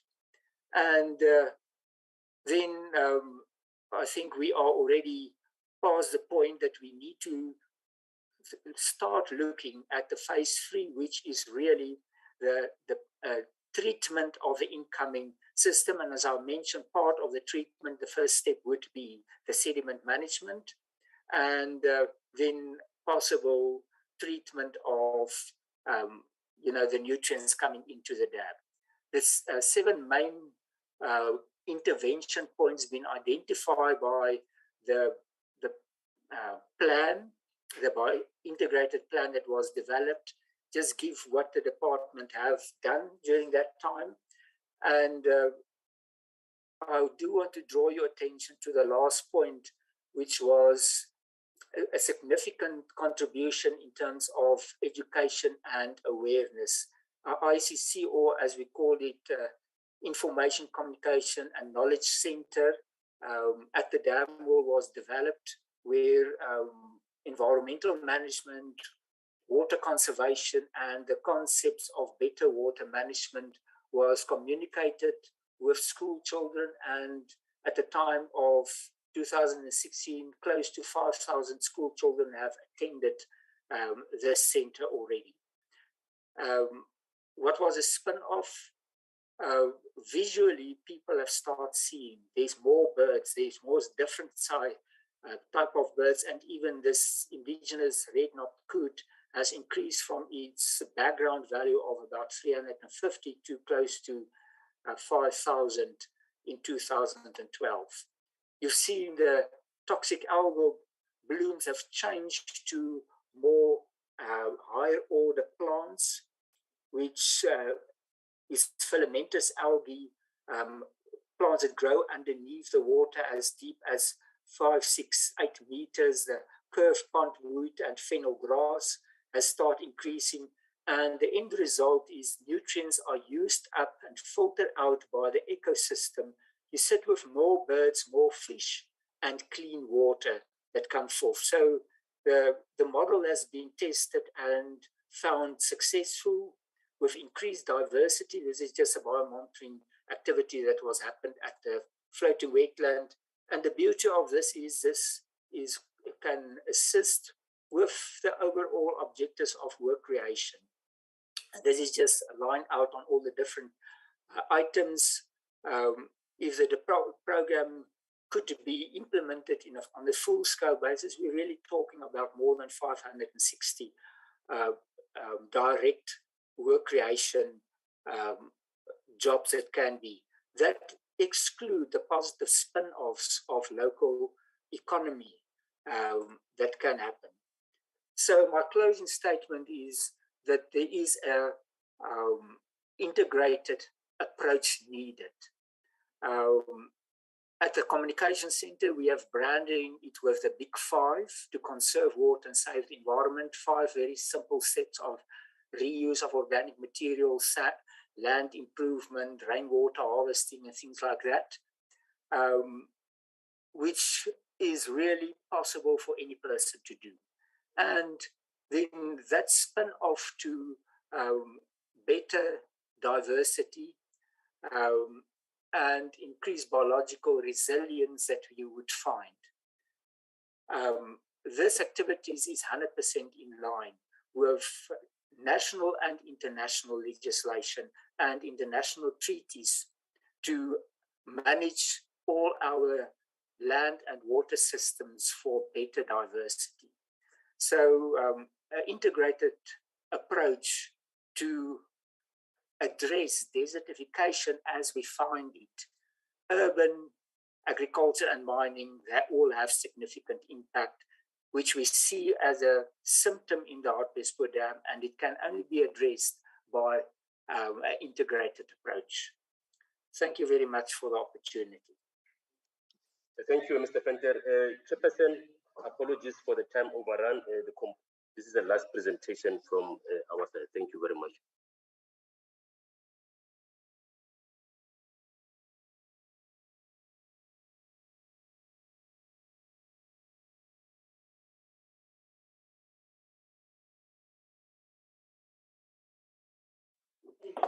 Chairperson, we are done.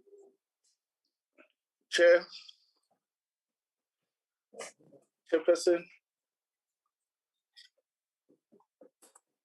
This Grace.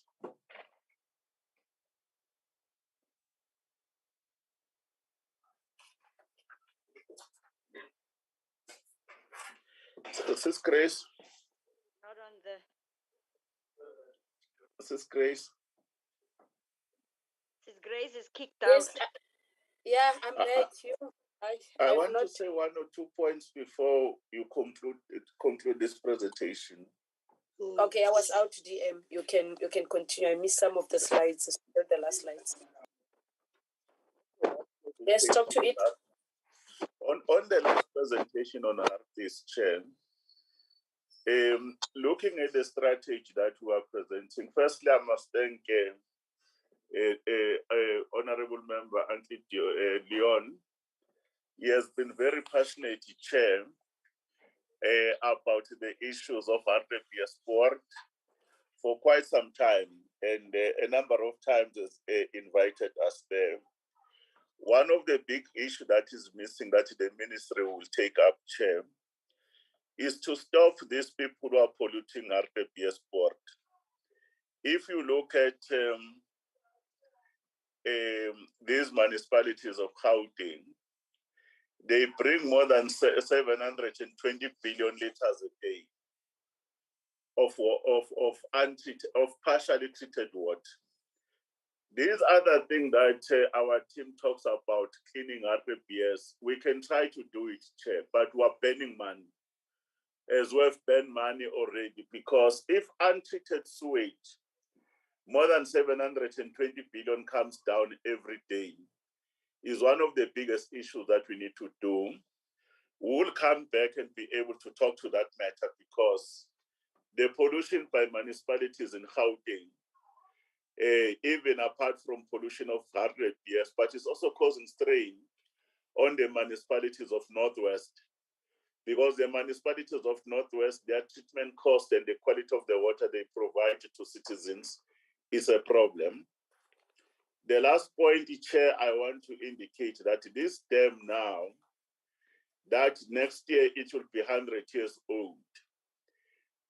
Our people around dam safety and also the management of dams, we've instructed them to spend more time there, Chairperson, on the basis now that the structural integrity of the dam, there are certain areas that are starting to cave in there. We don't want another disaster.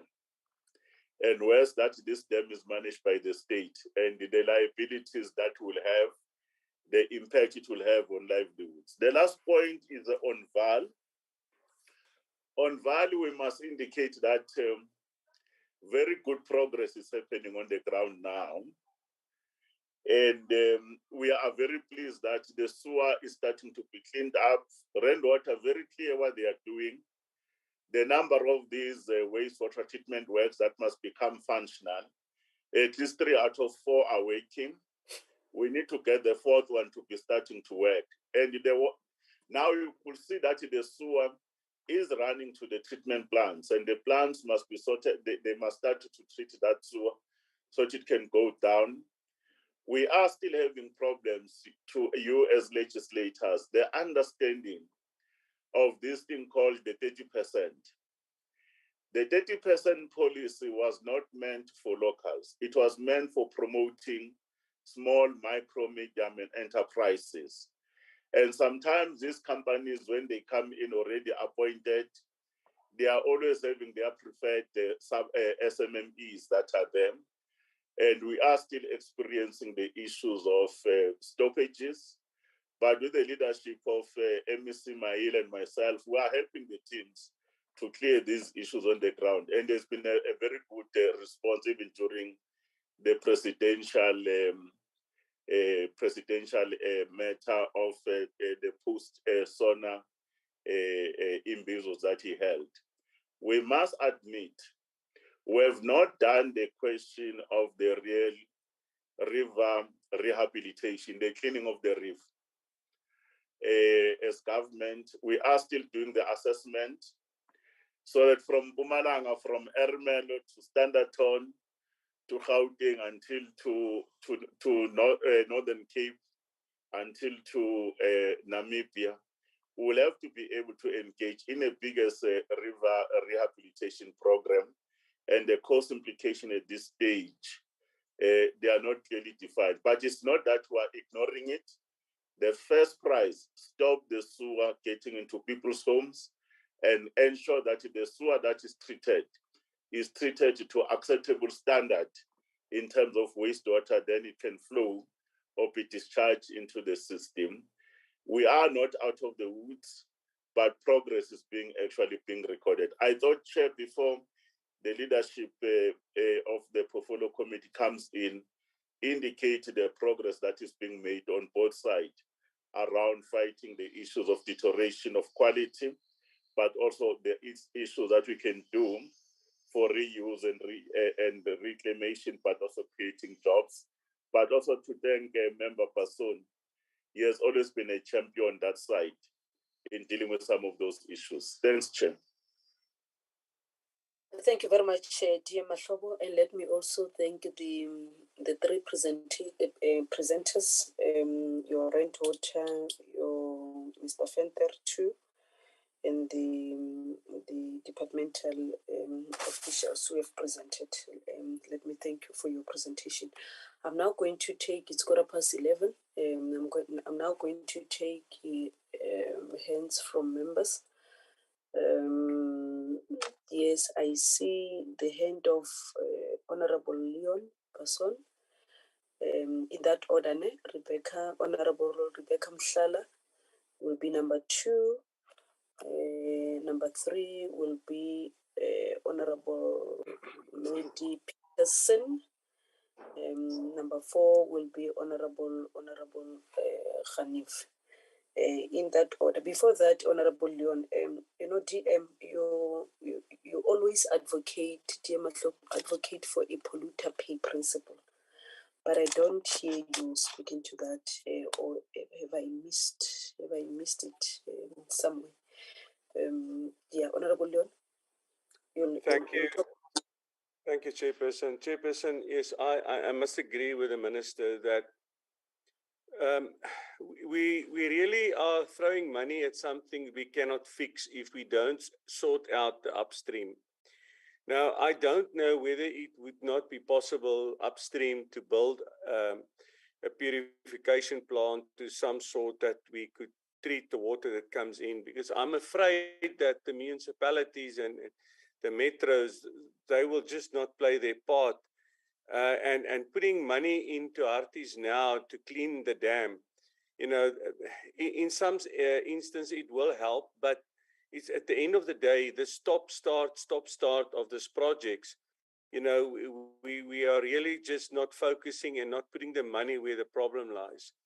So I really plead that, as the Minister said, that they will take this to Cabinet, but we really need to sort out the upstream issues.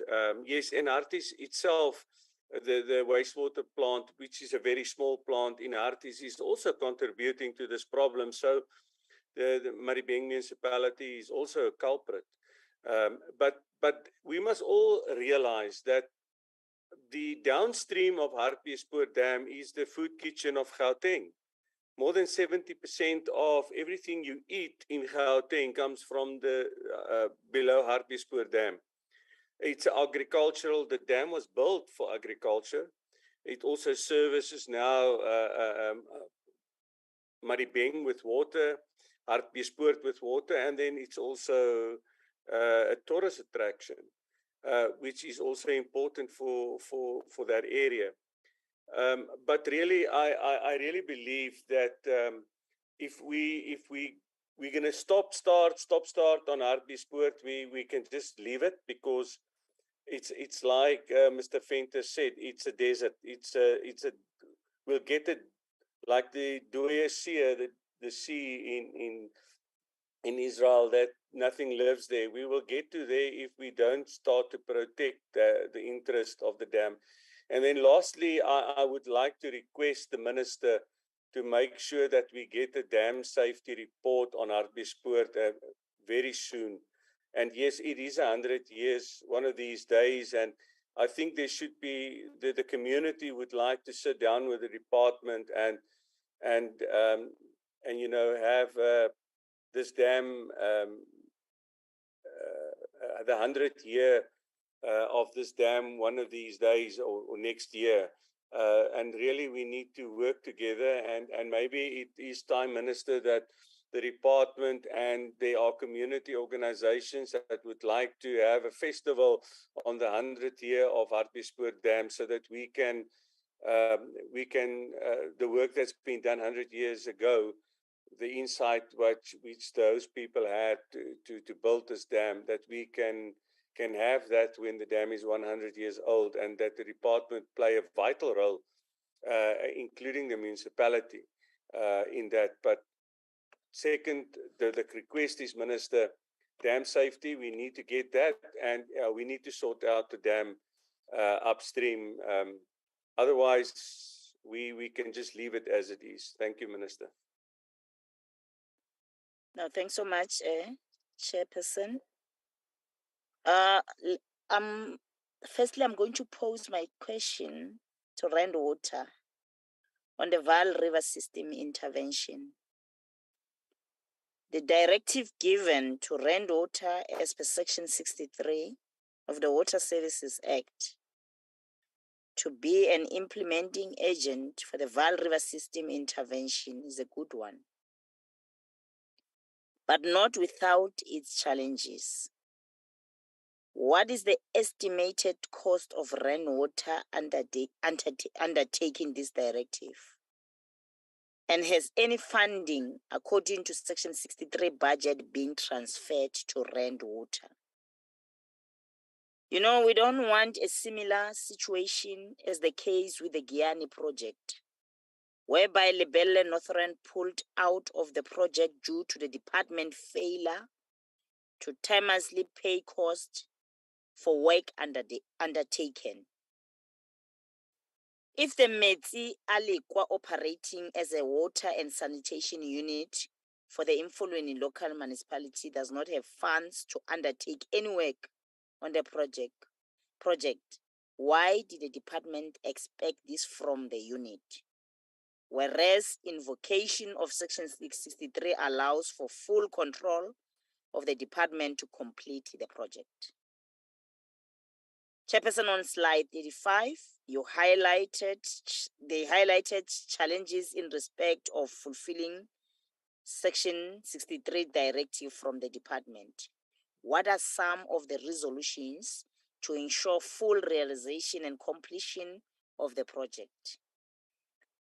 The other questions I'm going to pose is on Hartebeespoort remediation program. How much has the state spent over the years to address the removal of hyacinths? I think this is a plant, from the dam. Another question on Hartebeespoort. The presence of toxins in the water has a major impact on water users who collect water directly from the source. Unlike big commercial farmers who privately treat the water obtained from the dam, what systems are in place to ensure that communities who are dependent on this source of water are also protected, as the current water treatment plant does not have the capacity to provide potable water to the communities. Thank you.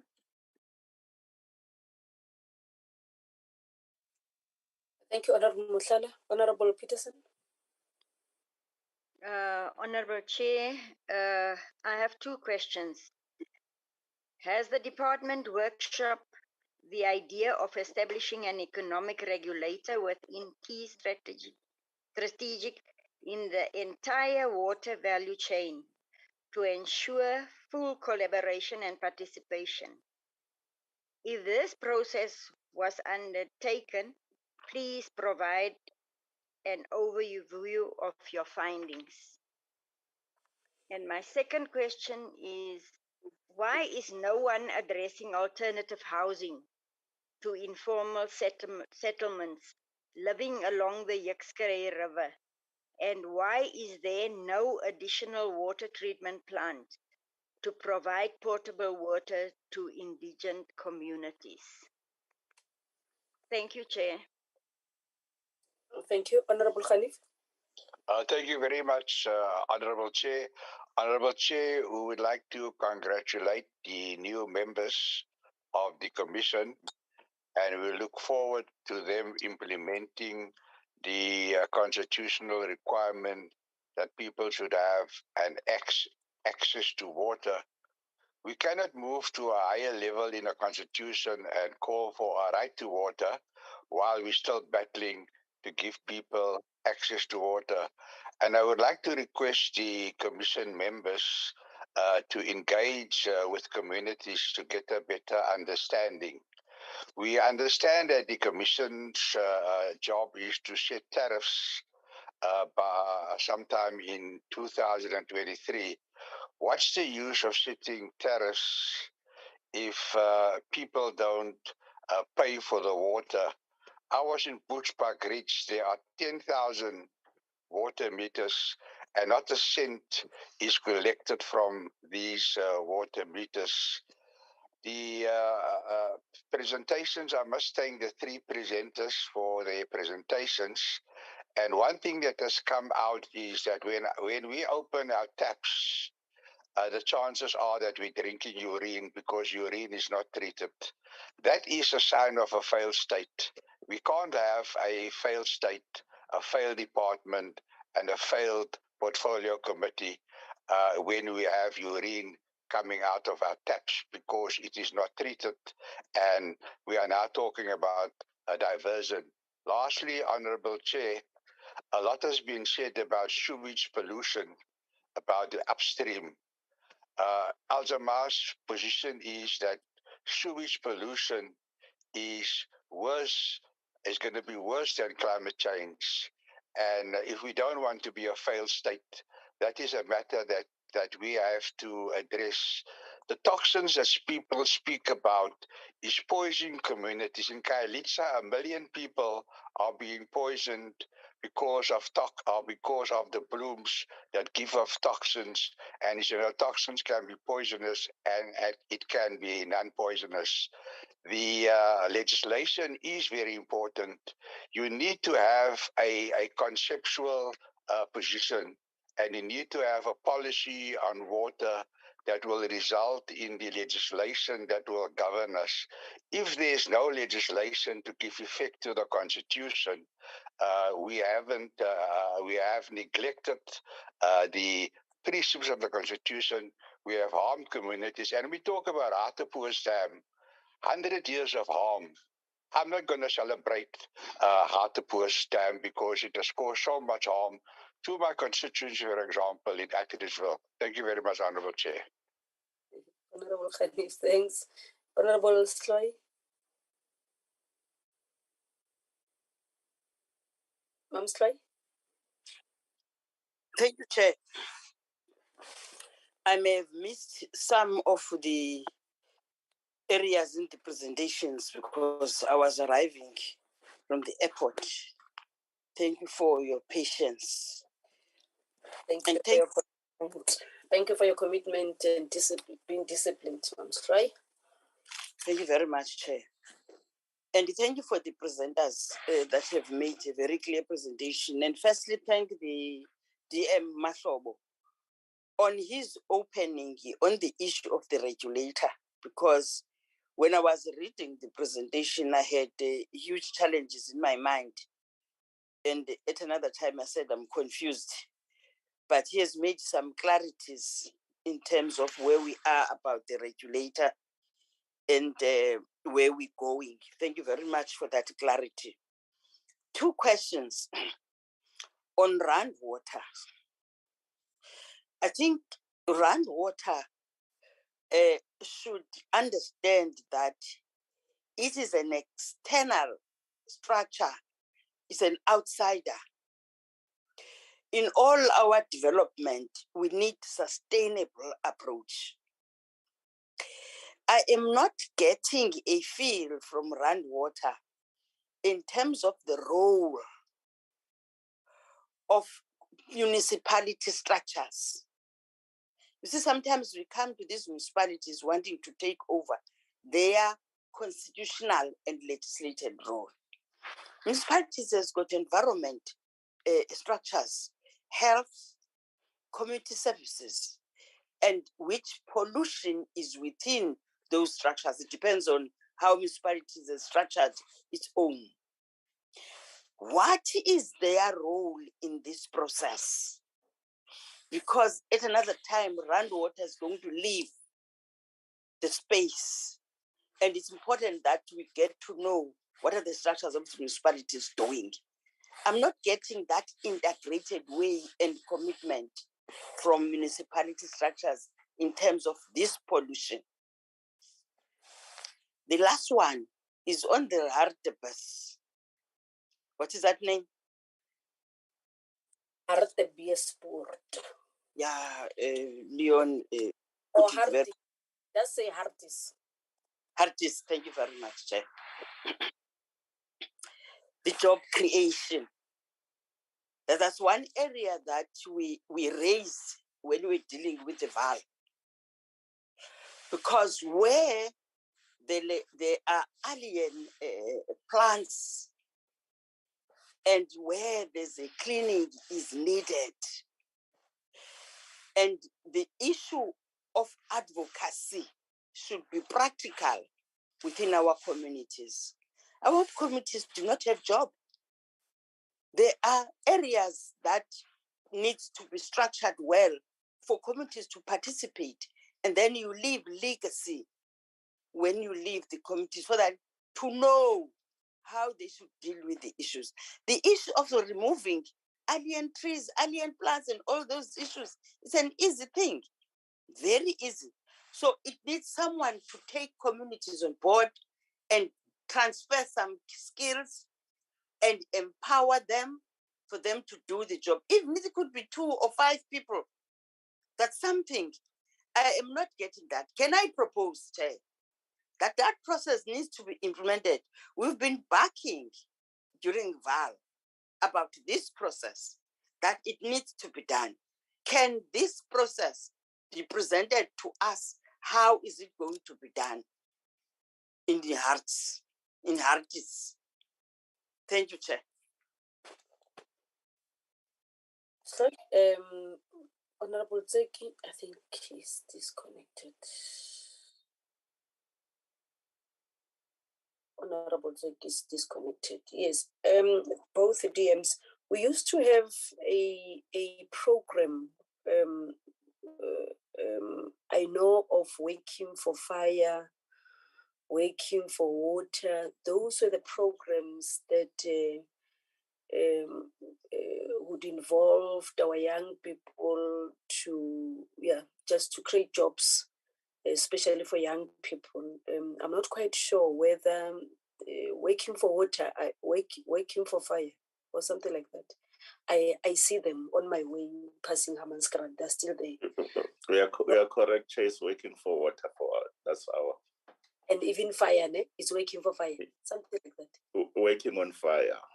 Waking on Fire, yeah, something like that. I normally see those young people, in their overalls around Hammanskraal side, but I'm not quite sure whether you're working for water teams. Are they still there? I just want to align myself with the question that was raised by Umam Sloy, the last question. How do we revive those teams if they're not there now, and working in consultation with the Department of Environmental Affairs? And the second question that I want to pose is on the Hartebeespoort 2, the remediation program has been ongoing for years and years. Are you not considering new technologies to also address the issue of this invasive plant species, to address the increase of this invasive plant species? The last question that I want to raise is, where's that question? Understandably, the Emfuleni local municipality has a low revenue base, but the responsibility of the municipality environmental transgression into the Vaal has had no hard-hitting consequence management with either department or, in this case, the implementing agents taking over their functions. How sustainable is this approach in the long term, and how accountable is the Emfuleni local municipality in utilizing its municipal infrastructure grant, your RPG, your WISEG for water and sanitation and infrastructure? Or the last point that I want to raise, on the tariffs, previously we had some challenges with regard to the role of Parliament. So I'm not quite sure whether the regulator will be able to, the role of Parliament, I'm not quite sure whether the regulator will be able to include Parliament as part of the stakeholders, or are we still waiting for the amendment of the legislation with in terms of outlining the role of Parliament in the entire process of the water tariffs? The last point, I think I'm fine. DM Magazi and DM Mahlobo, can you respond on the questions that have been raised by members?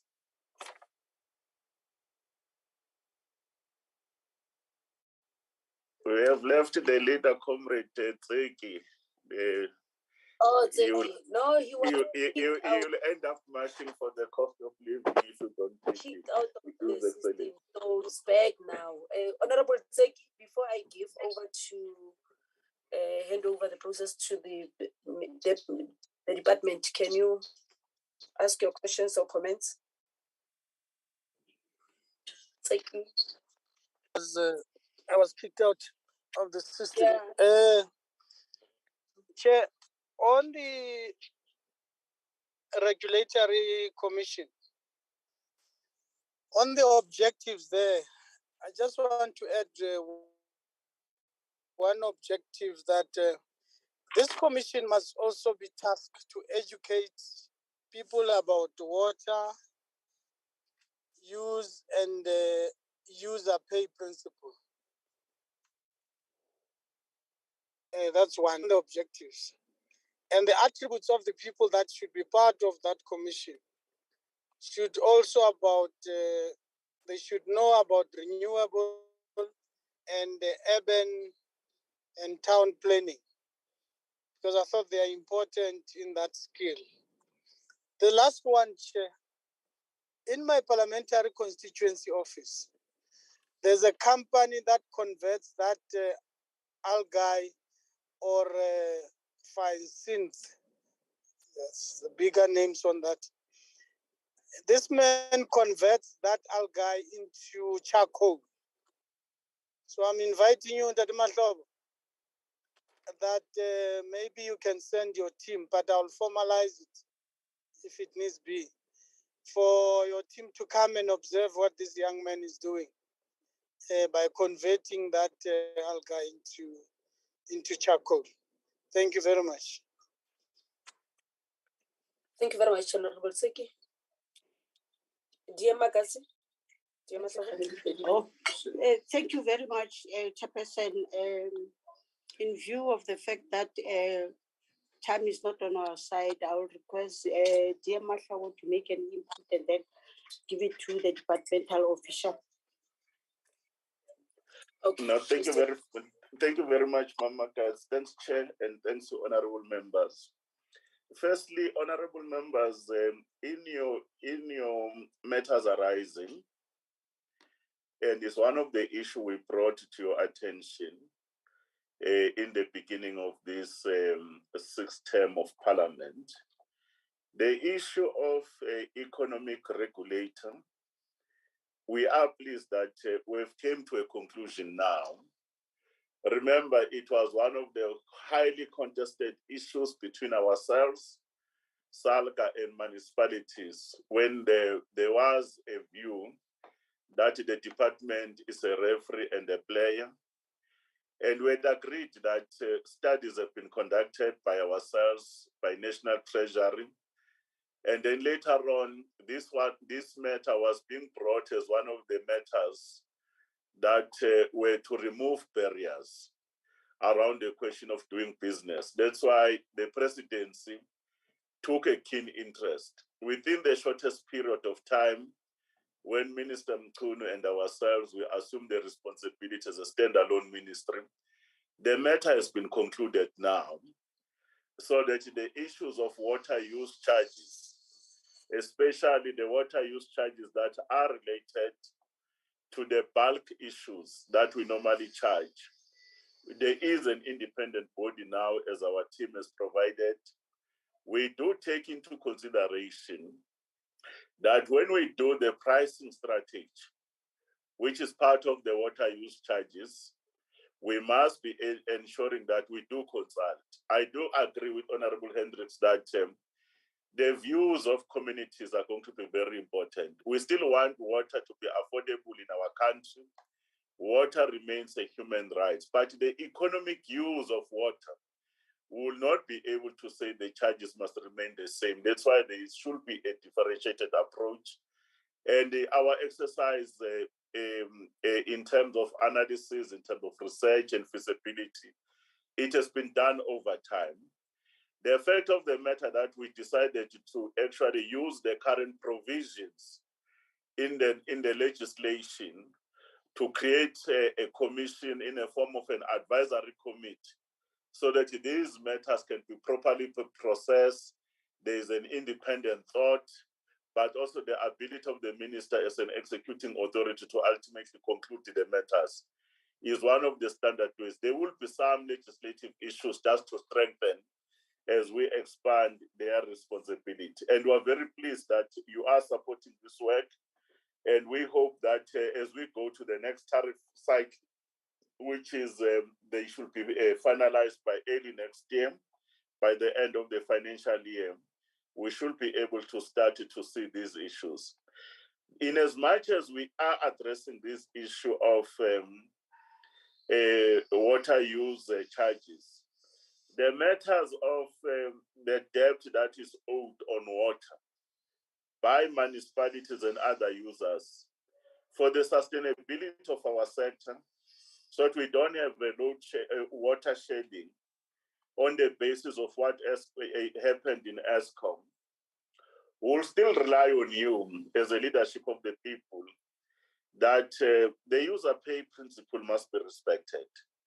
Those who cannot be in a position to pay, government should be able to continue with its own social security protection policies around the question of free basic water.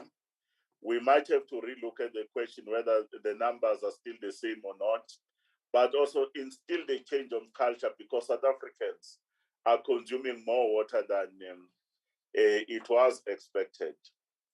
On the questions that you are advising us as a leadership around the issues of the pollution, we are actually looking at the issues of pollution very seriously.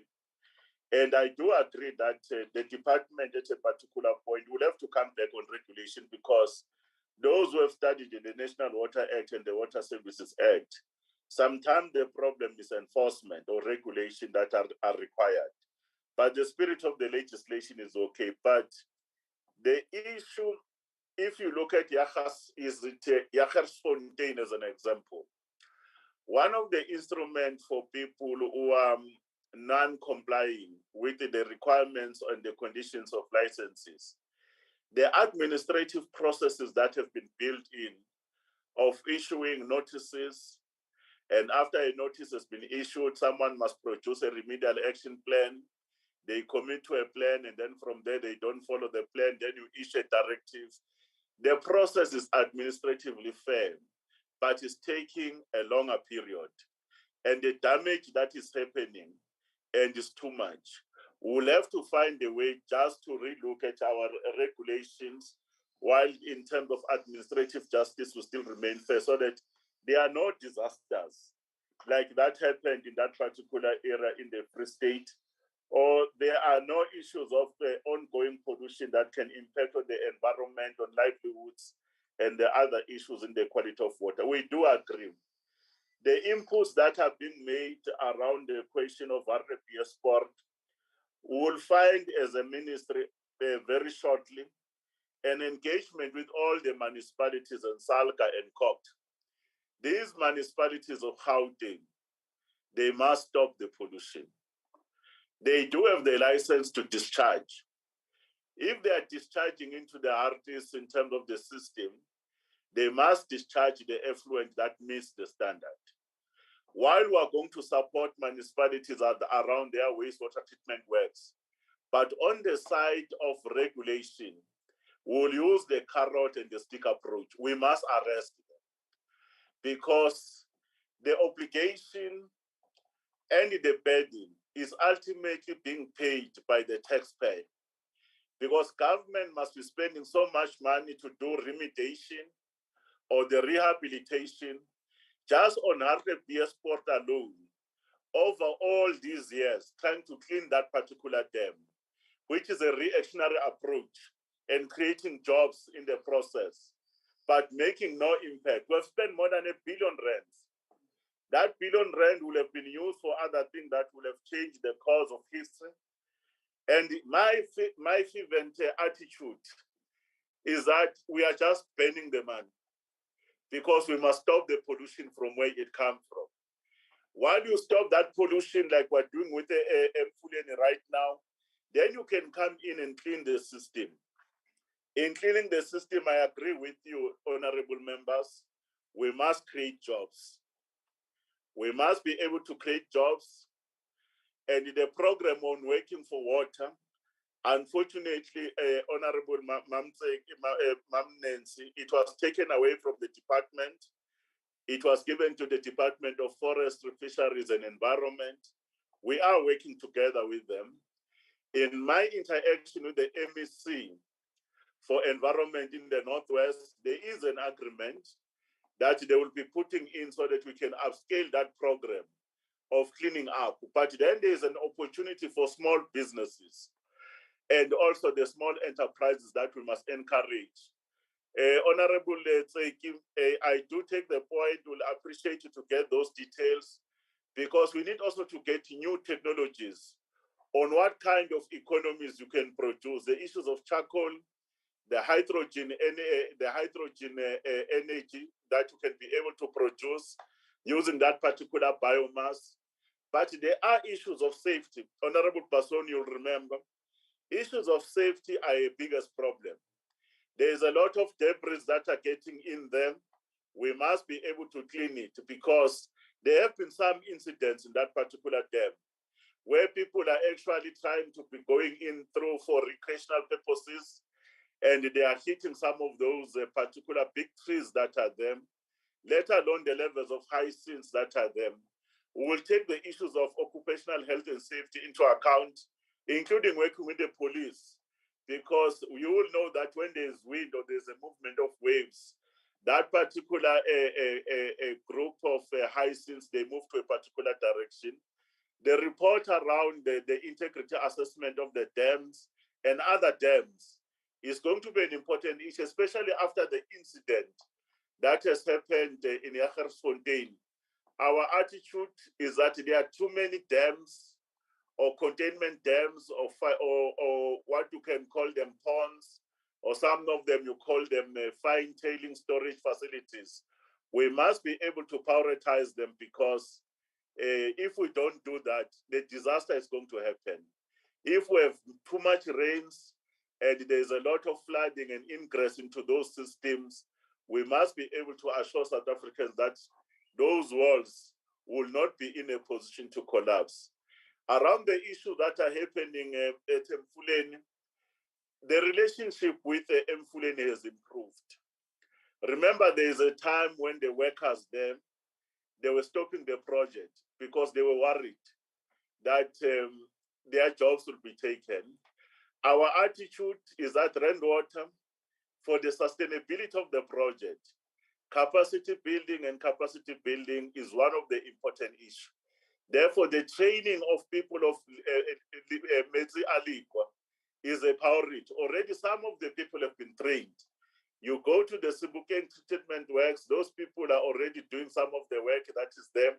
And I'm even very pleased that for the first time, Sebokeng treatment works as a telemetry. You can even be able to see what's happening there on the entire system, the inflows, the outflows, the issues of the pressure, including the issues of quality.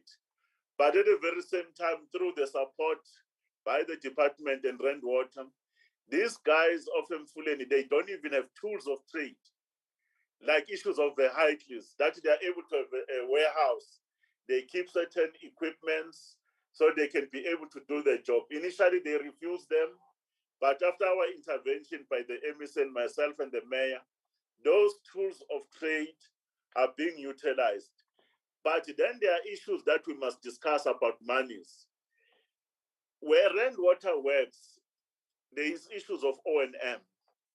And the issues of operation and maintenance must be maintained by the institution itself. But at the very same time, we must be able to support them to do that, because there is no intention by the department to stay forever. Our intervention will be there just to fix the infrastructure for the next 3 to 4 to 5 years. But after that, we need to be able to go out, because remember, the municipality is still under Section 1391B, hence our ability to use Section 63. Those are some of the issues, Mama Gats and our Honorable Chair, Your Excellency, I thought I should be able to cover. But as I'm saying, these issues around pollution is an issue that South Africa must know that too much damage has happened because of human activity, whether is it mining, whether is it agriculture, whether is it municipalities in terms of domestic, and we are going to be clamping down, irrespective who is the polluter. And Honorable Hendricks, I can assure you, there is nothing wrong with our legislation. And that legislation is very sufficient. It can be applied, but we need to increase our capacity to do enforcement. But at the very same time, increase the capacity of self-regulation. Those who hold the department's water license, they must respect the license condition. That's why we reintroduce the blue drop and the green drop, not only as an incentive, but as an instrument in the hands of those water use license holders to improve their efficiency. We give them effectiveness, but at the very same time, looking at the question of reclamation of water using brown economy, because South Africa is not going to run out of water, but we can be able to run out of water that is fit for use. And the question of the fitness for use is on the basis of the deterioration of quality of water over time. And we should be able to reverse the tide and use technologies and the solutions that are available both here at home through our Water Research Commission, your CSIR and the other universities working together to change. But ultimately, communities must never be left behind, because the behavior of communities around the question of water, if it doesn't change, our situation is going to become worse and worse. We can learn from the example of Cape Town, where communities of Cape Town, their behavior changed. When they changed their behavior patterns, the interventions by government were then able to see the results happening through. The very same thing in Nelson Mandela Bay, those changes will see happening as long as communities, they too, they play their part. And government will do what we're supposed to do because we are a government that must respond. Thank you very much, Your Excellency. The other administrative issues, if we have missed one or two, our administrators can come through quickly through the acting DG. And then lastly, Umamakas will be able to conclude our input, Comrade Chair. Thank you. Thank you, DM. Thank you, Chairperson. Let me allow Mr. Mehlo to talk to the funding implications of the directive. There was a question from Honorable Muthala around the costs, what we have incurred. And Mr. Fenter will also talk to the costing, the cost that we've already incurred on the work that we have done on Hartis as well. There was a question as well on the year-to-date costs that have been spent on the interventions. And then lastly, I will also request my colleague, Ms. Mushidi, to respond to the other questions around the workshops and the questions from the chairperson on the tariffs. Thanks.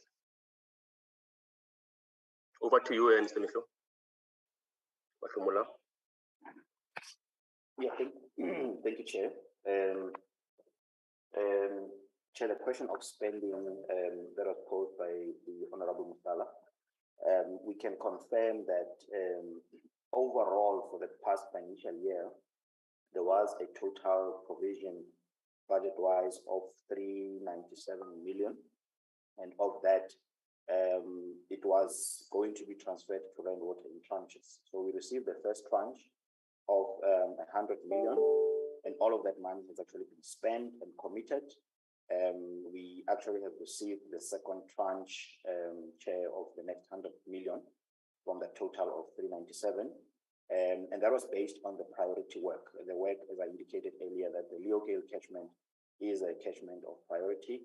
So that's where the 397 is coming from. We've got the second tranche, and half of it has already been committed through the contracts and the tenders that have been awarded, security, vehicles, the tools of trade that the DM spoke to earlier on, the maintenance of the plants, the Sebukeng, the water treatment works in Emfuleni and Vaal over. So there is a detailed breakdown, Chair, that shows the expenditure to date. Thank you, Chair.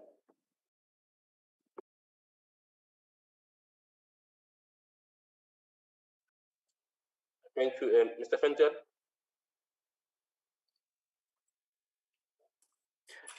Thank you.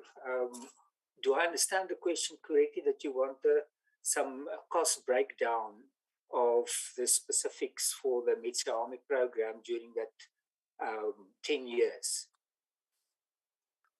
Yes, the question was around how much we've already spent on our intervention. Okay, so in the progress reports produced during and after the program, there's some very detailed cost breakdown. I can start by saying that over the 10-year period, 2006 up to 2016, the total expenditure for the program, which obviously was much more than only, the dam basin activities that was presented. I can, for instance, just mention that in terms of the waste discharge, we have started with the development of the online registration system, which is today being nationally been rolled out. That system was started the development within the Metsi program to fast track the waste discharge and the polluter pay principle.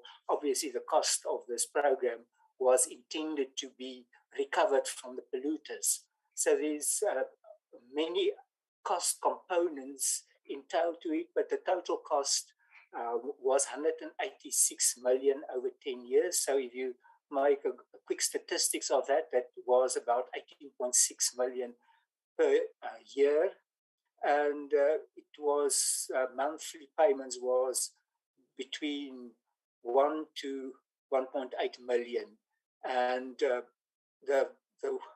workers that was employed, full-time contract workers, was at the end of the program 115 workers, and their payment per month was between 550 to 800,000. It's fine. You've covered already. Yes, you have. I've covered.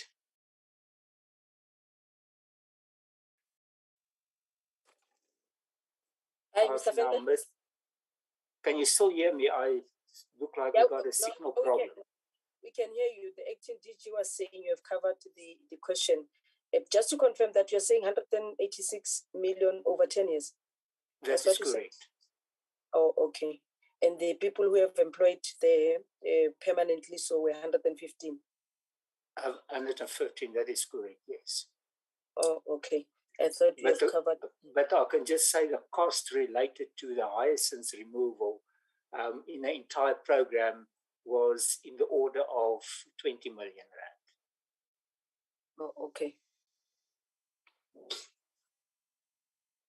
Thank you very much, Chairperson. The last questions will be answered by Ms. Moshidi. That was on the workshops around the economic regulator and the questions that were asked by the Chairperson on the tariffs and the role of Parliament. Thank you. Ms. Moshidi. Team DG. On the consultation of the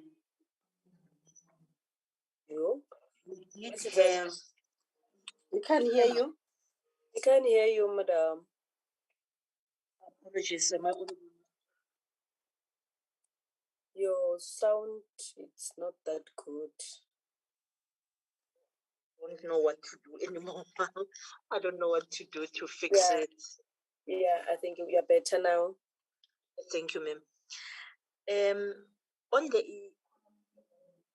consultation with the stakeholders, because we suffered the start-stop situation, the few that we have consulted have advised that let's not focus only on economic regulation, but look at the broader water regulation.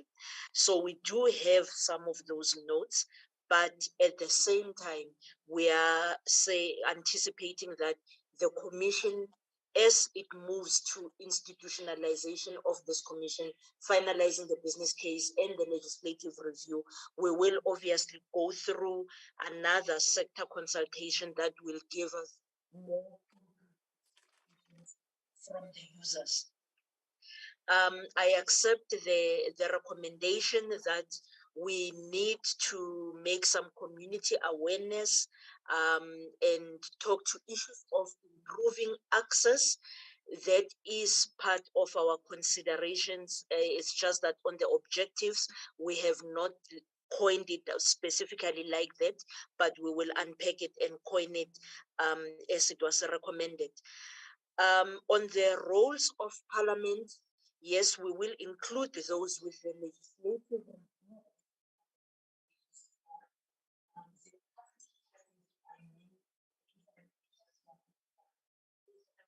Simply just have stringent timelines with the approval of the tariffs with the year-on-year. The revision of the pricing strategy and the norms and standards allows us to do the multi-year tariffing. And then once that is approved and we get our legislation right, we should be having a fair window of consulting Parliament before tariffs are approved. Thank you very much. Thank you, Chairperson. We have answered, unless we missed any other question that wouldn't be intentional, but we've covered all the questions. The Matobo did cover extensively most of the questions asked by the members. Thank you. Thank you very much, Acting DG. Members, are you fine? Do you have any follow-up question? Are you covered in terms of the questions that you have raised? I don't see any of the follow-up. No, Chair. I just want to. I hear, Chairperson, can you hear me? Yeah, we can hear you. Okay. One of the issues at DM Mahlobo, which is very important for us, why our communities are not getting involved in some of the technical issues. It's because we do not create a very tangible program for them to participate. The issue of advocacy is fine, but advocacy, until when? I made a proposal. I just want to get clear if the proposal is understood. That can we get a strategy that's going to be presented to us? How do we involve our communities in terms of addressing these issues of pollution structurally as a job creation process? It's going to be very important that our people, we must not take them for granted. This public participation are not doing any impact to them because there is nothing that goes to them tangible. So I just want to get that a proposal. If it's clear, I will do it through the chair because we also come here and learn as a department. Mamsky was still on the platform, please. Can you? Also, what was the questions, Grace? Okay, thank you. I gave the chair has given her an opportunity to ask. We're still within the time that is been allocated to this portfolio committee. Then I'll give you time to respond, dear, with respect. Mamsky? Yes, thank you very much for your protection. That better when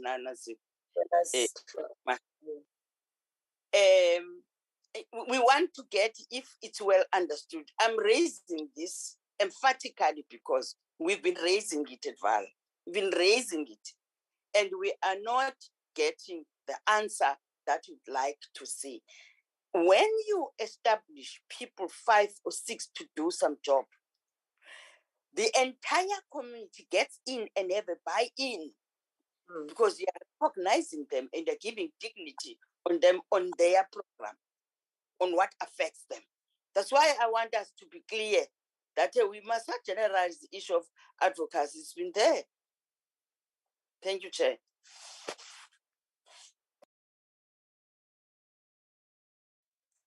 DM, you can now respond to. My apology, Chair. I as I was saying, Chair, we agree on this guidance. There are a lot of notes we've received from you as our leadership around the capacity building and leaving no communities behind, including creating jobs. But we also learn from you about certain technologies that are available so that waste that you find in our river system can actually be converted into wealth. And we've taken these notes. We'll go back and revise our presentation and have certain strategies. But the other aspects, like the leadership has said, around the issues of management of environment and pollution, like other honorable members, we'll also have to work with our partners, especially the Department of Forest, Fisheries and Environment, including the local ones in provinces, but we'll also work with NGOs, an environmental organization and community-based organization involved in these issues. We do take the guidance and the strategy of public participation, not only on public participation on civic education and awareness, but also to change behavior, because we need to produce more water champions, not only for young people like we do with Baswali Metsi, but we need also to get even senior citizens. And there is also indigenous knowledges that reside in communities. We do take the point, Honorable Comrade Grace. Thank you.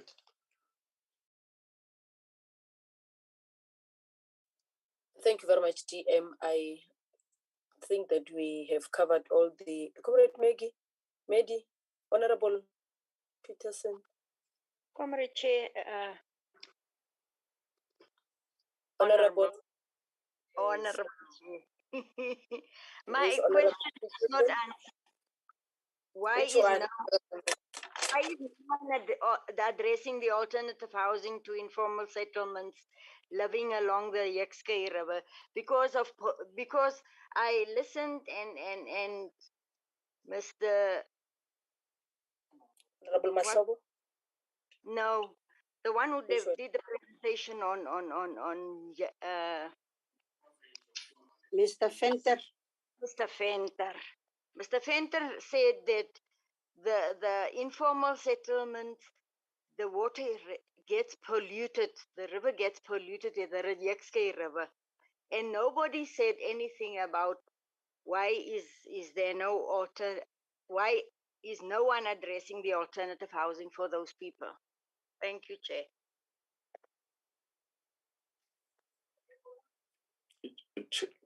Chair? Yes, TM.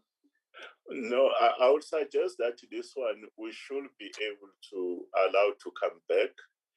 The team will not be able to respond because it has everything to do with integrated human settlement. We know that the Department of Housing, MEC Mail and the team, they're working there. But we don't have the details. And we can pass over the message for Honorable Comrade Medi for that. But on our side, the matter that we must address going forward with local authorities is the encroachment of development into floodlines or into the riverbeds. And with the associated human activity, which is is one of that, because you could see communities are already inside the floodplain, whether it one is to 100 or one is to 50-year floodline. And the point is, you might be raising the issue of human settlement, but there are issues of safety. There are also issues that if they can be high rainfalls, like they are predicted, like what happened in KZN, infrastructure and lives could be actually be lost. But in the main issue from us, that issue of encroachment, where people are on the flat line. There's even a new phenomenon around human settlement, Your Excellency's Grace. You know, people are actually building on the biggest pipelines. That's why around water, you normally hear them actually doing an advert. You will hear this advert, hey, be careful, there's a rainwater servitude, the biggest pipe. Remember, those pipes are big, high volumes, high pressure. And if anything can happen there, people can die, or they can be flooding, including zamazamas. The issues of encroachment on servitude, the issues of being in the flat line or riverbanks is one of the issues that I think at a particular point we can come back and discuss it. It happens not only around these informal townships, but even in areas of traditional leaders, Honorable Sis Grace. You know, many traditional leaders, but the issue around land use, around water system and rivers, it should be one issue just as part of management of climate change and its impact, flooding or so forth, because one day we'll wake up, we'll be accused as government that we never did our part. But this one, we don't have the details. Honorable Comrade Medi will refer the matter to Gauteng, and even if it means it should be a written response, we can be able to try to work with the Secretariat of the PC so that human settlement should address that one. Thank you. Thank you, DM. Thank you very much, Chair DM. And I think I'll give the GM magazine just to give some closing remarks. Thank you very much, the person of today's meeting. The issues that I would want to talk to, which I think is very, very important, that as we go do outreach work either in our constituencies or in our political parties, it becomes very important that we talk to issues with our communities. It becomes very important that we talk to issues of erosion, we talk to issues of sedimentation, issues of solid waste, but also issues of management of our water resources. Because if we don't do that, we definitely will be highly challenged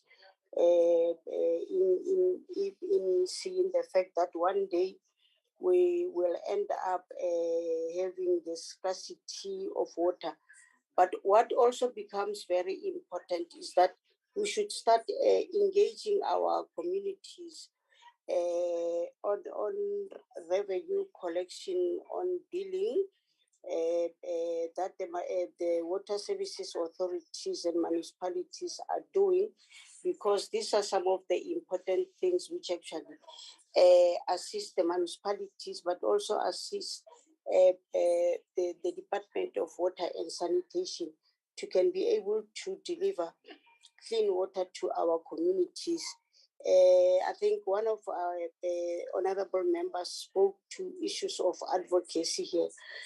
These are the things that I was talking to say we really need advocacy programs which actually can be able to empower our communities. I need to also indicate that the labor unions in the department have been saying to us that it is important that we as we're dealing with the academy in the department, it becomes important that we should also factor in the processes of having our communities being part of the academy, particularly because as we're talking, working for water, working for fires, which actually has been some programs which were there in the department, we should take into consideration that we work with the communities, but we also capacitate our communities. And I think what if for us we should be able to do, as we do our operation and maintenance, it becomes very important that our communities should be able to benefit out of the work that we will be doing, because when we do maintenance, it's that is where we should be able to have our communities being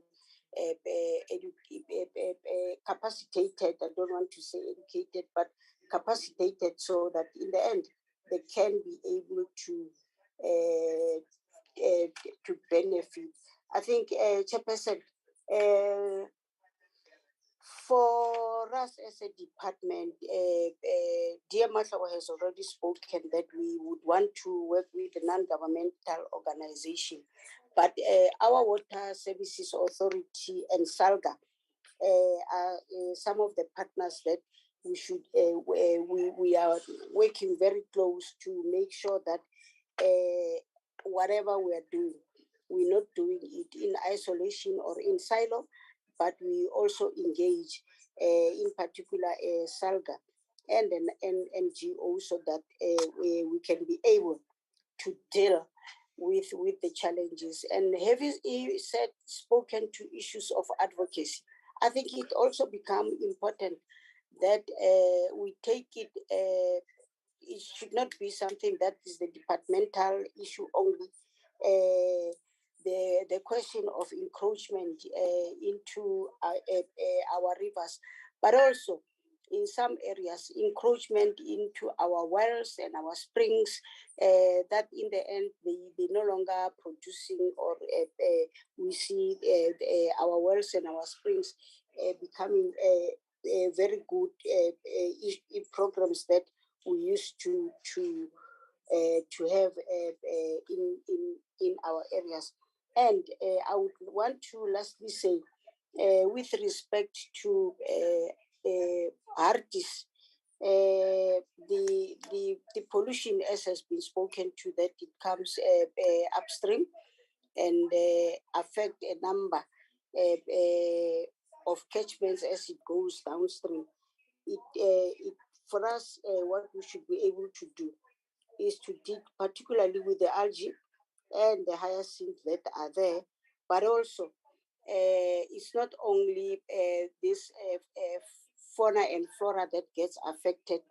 If we have observed, there are so many other unwanted things like your tires and everything that gets thrown, chairperson, into our rivers. And these are the things that, as we deal with the challenges, we should be able to take into consideration.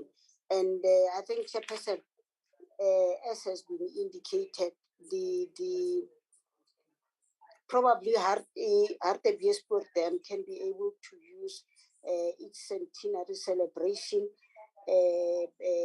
by starting to engage with the communities in that area, so that they can be able to really deal with the challenges that are there. Make sure that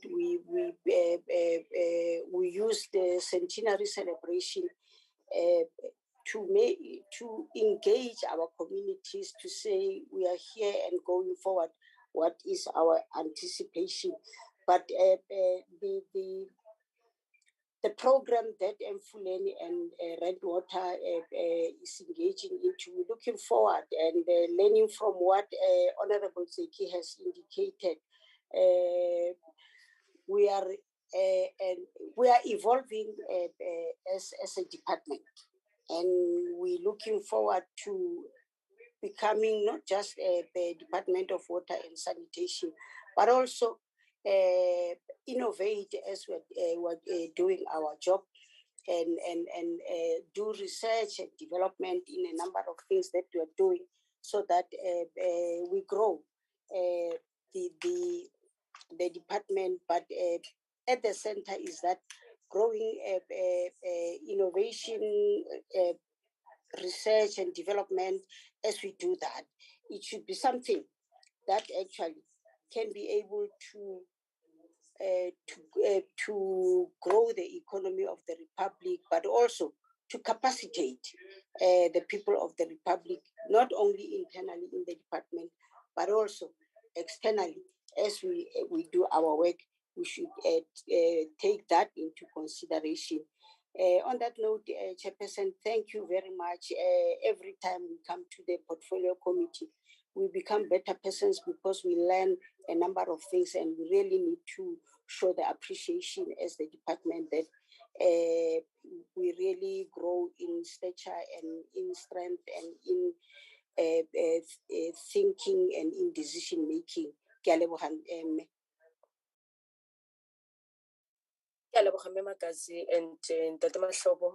think we have came to the end of long live the acting chair, long live. Long live, long live, long live, long live DM Mahlobo and Magazi. And yeah, I think we have done well. It's 20 past. Members are supposed to go to the buses to come to Parliament. Thank you very much for being good participants. And thank you, Acting DG and your team, the CEO of Redwater and the team, CEO and COO. Thank you very much for being part of the meeting. Can I declare this meeting officially closed? Long live the chair. Thank you very Recording much. stopped. Thank you very much. Oh, Malbongwe.